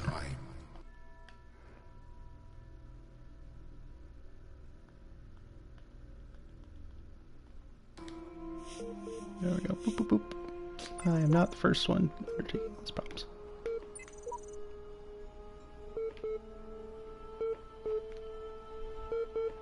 We'll get to that in a second. There's a lot of people with autism that aren't able to do that. There are some that are, cold logic all the time. You can't use your feelings to judge anything because your feelings are, unreasonable. They don't follow cold logic, which is true. A lot of times your feelings don't do that, but those feelings are important. One of the things that I explained is one of my students was struggling with a science test because the question is would you consider ocean water a homogeneous or a heterogeneous mixture? And the answer on the test was homogeneous because salt water is homogeneous. You can't physically separate salt water. You can evaporate the water from it, but you can't just pull the salt out of the water. It doesn't work like that. But the thing is that it's also heterogeneous because there are fish in the ocean. There are plankton in the water. They are things that you can physically remove from it. And so that was his argument, and I was like, okay, that's true, but you have to think of this from the perspective of a junior high student, because he's very smart, but he was taking a test for a lower grade, and so I explained that, and he was like, are you telling me that I have to dumb myself down in order to pass this test? And I told him, sometimes you have to dumb down yourself in order to pass life. It sucks, but it's true. There are people everywhere where it's you can't just go based on cold logic. And if you want the best example of that, look at Sheldon from The Big Bang Theory. That is the perfect example of cold logic without warm emotions. Yes, he still feels emotion. However, his logic takes such a precedence over his emotions that he annoys and frustrates the people that he's around. Whereas, conversely, if you have a person who, is all emotion and very little logic, you get some of the videos that you see of children whenever they have, the meltdown, whenever they, start screaming and crying and sobbing and they curl up into a ball. Those are the ones who have the harder time with logic and are more possessed by emotion. And believe me, both suck because both of those don't allow you to get along with society. You don't ever really get over Asperger's syndrome. You never really are cured of it. You just get really, really good at pretending you don't have it. Yeah. The dying man went unto the scribe who resided in Permaged and said, "Behold, I am weak of body. My days under the holy sun of Amun-Ra are coming to an end. Though I have spent my years in service of the two lands, I have not studied the blank. Tell me, you who are wise in the writings of the dead, what lies ahead on my journey? What will I face in the land of the Westerners?"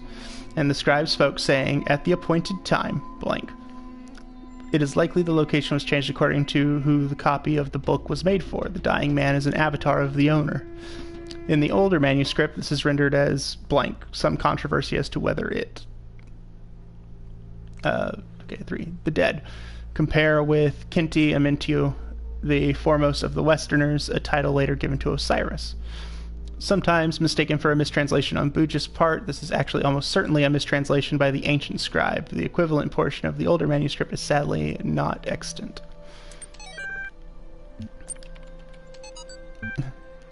Can't love I've got it, you've got it, he's got it, she's got it, mommy's got it, daddy's got it, baby's got it, granny's got it. Dog is fine. Woof, woof, woof, woof, woof, woof, woof. Dancing dog. Everybody's got it. Except dog. Woof.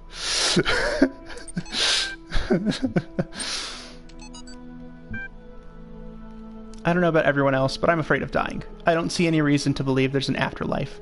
I'm an organism like any other. When my brain stops working, my consciousness will cease, and I will be done. And you know what? I can't just embrace that. I can't say I'm okay with it, or I've accepted it, or some nonsense like that. I don't want to have an ending. It terrifies me. If I had a genie right now, I'd wish for immortality. Who wouldn't? Oh, but you wouldn't really want to be immortal, the pseudo-philosophers say. Pretentious drivel. Everyone wants to live forever. Maybe everybody deserves to live forever, too. But we can't, so here we are. Live with it, or rather, don't. Alright.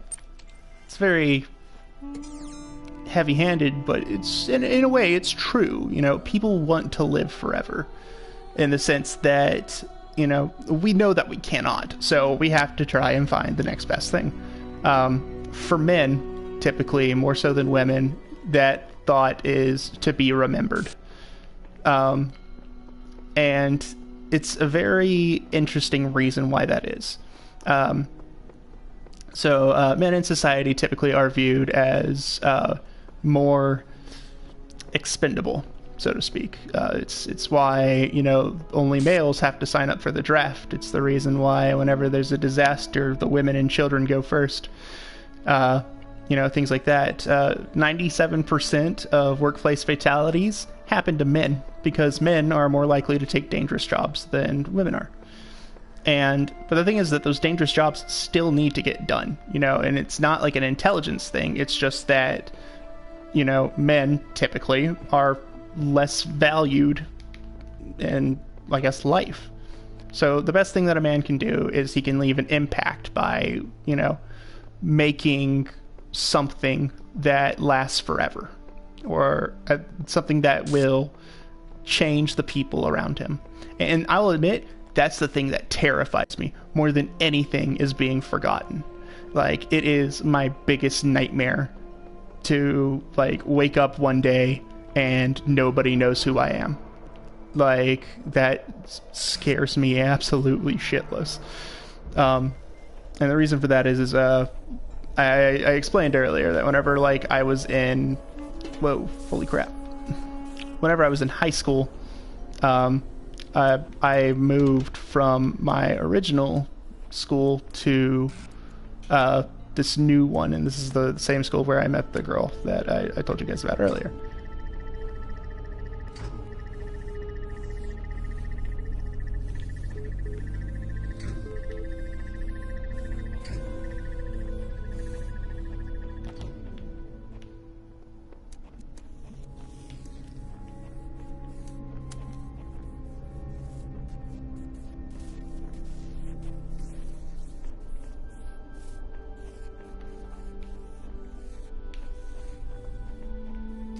Okay, now.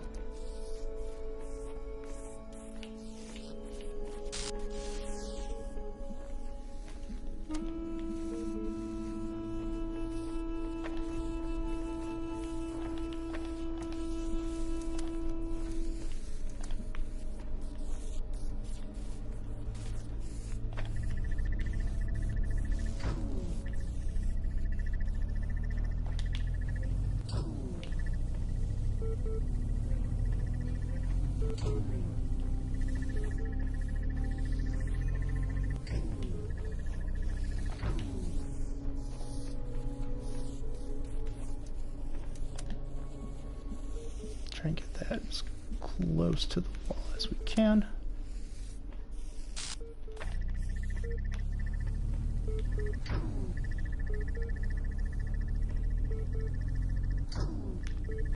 That's not going to get me anywhere close.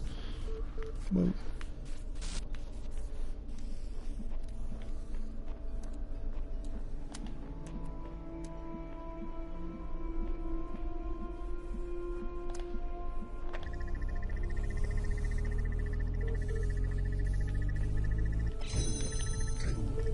Ah, see?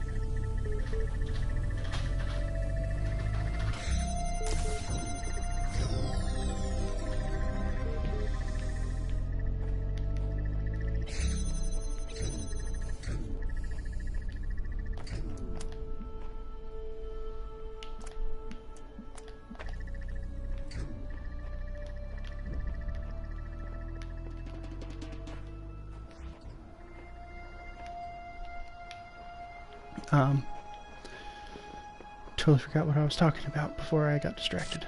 Yeah, typically less value is placed on the life of a man. Whenever I was in high school, I moved my senior year to a different school where I didn't know anybody. And I made new friends, of course. Very few, but I made some. But the thing is that I always had this plan that, my senior year, okay, I have to do this because my parents moved, and so they're forcing me, to move with them. But after I graduate from high school, then I'm going to college, and at that point, I can live wherever I please because that's duh. Like I can move wherever, and so I moved back to where I used to live in order to go to college there.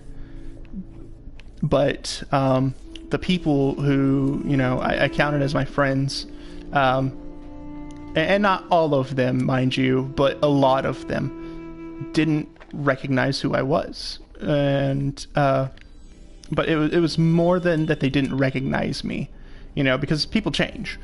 But it was a painful thing in the sense that it's like, oh, I'm so and so, and they're like, I don't know who that is. Like they had forgotten me completely. And what's it say?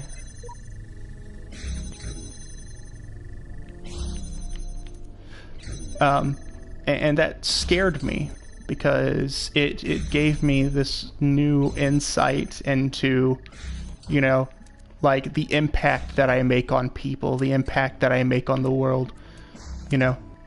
If I'm going to, if I need to, like, how much of a difference am I going to make? How much of a difference am I making? Things like that.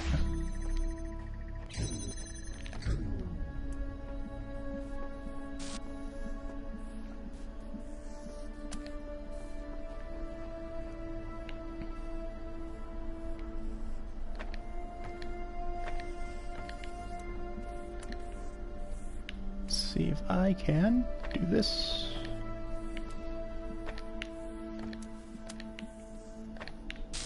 There you go. It's got a little bit of an elevation to it.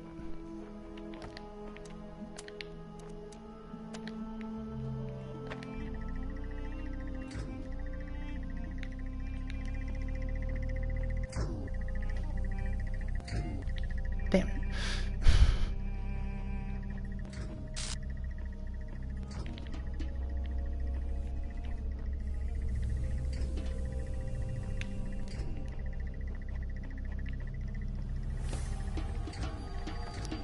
Wait a second.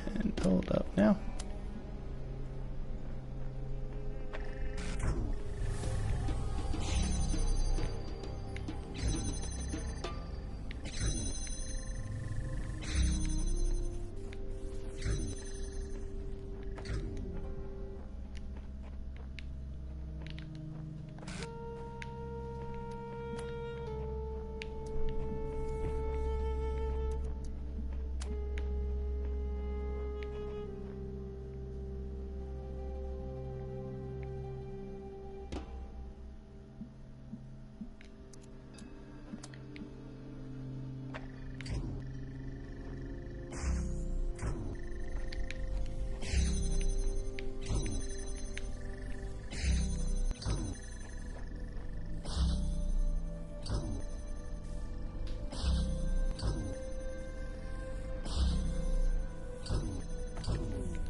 you're not gonna let me have it like on auto lock. Well, screw you too, man.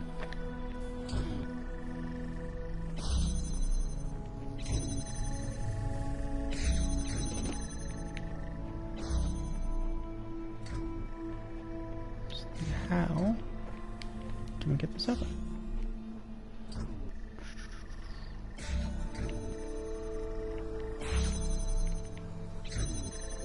Do.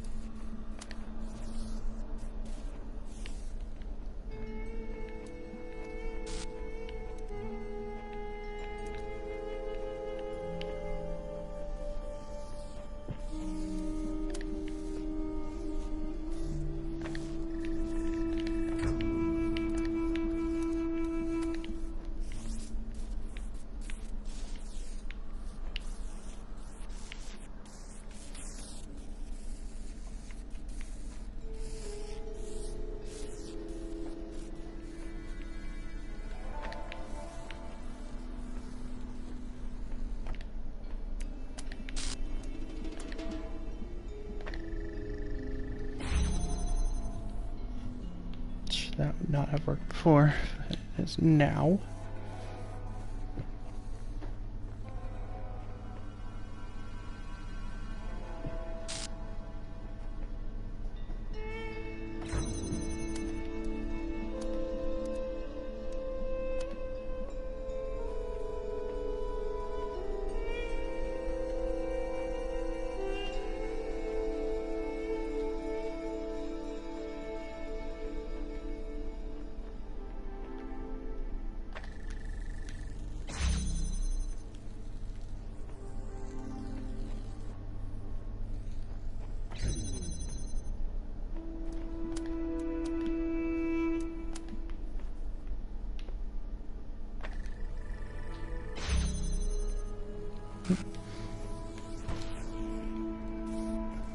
Oh, I can run into that and it doesn't necessarily kill me outright.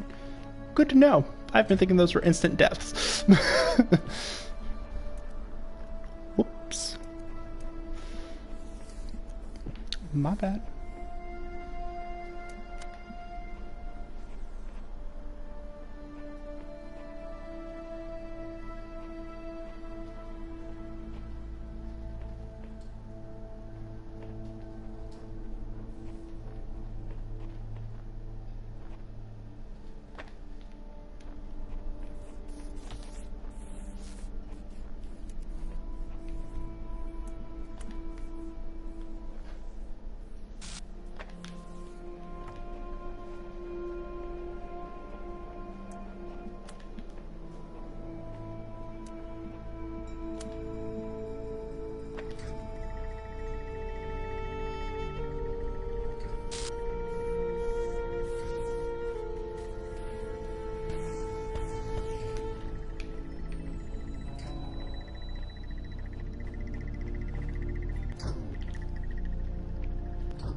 Well, fick. Okay. Think.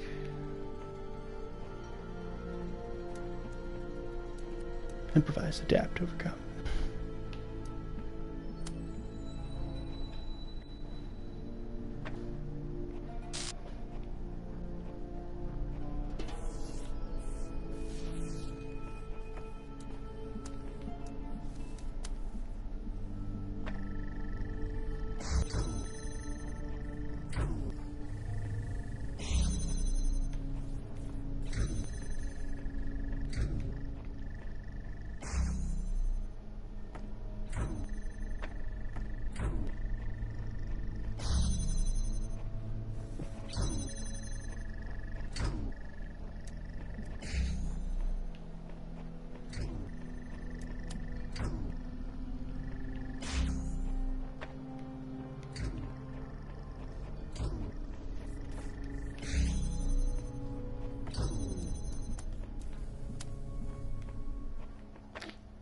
Yeah.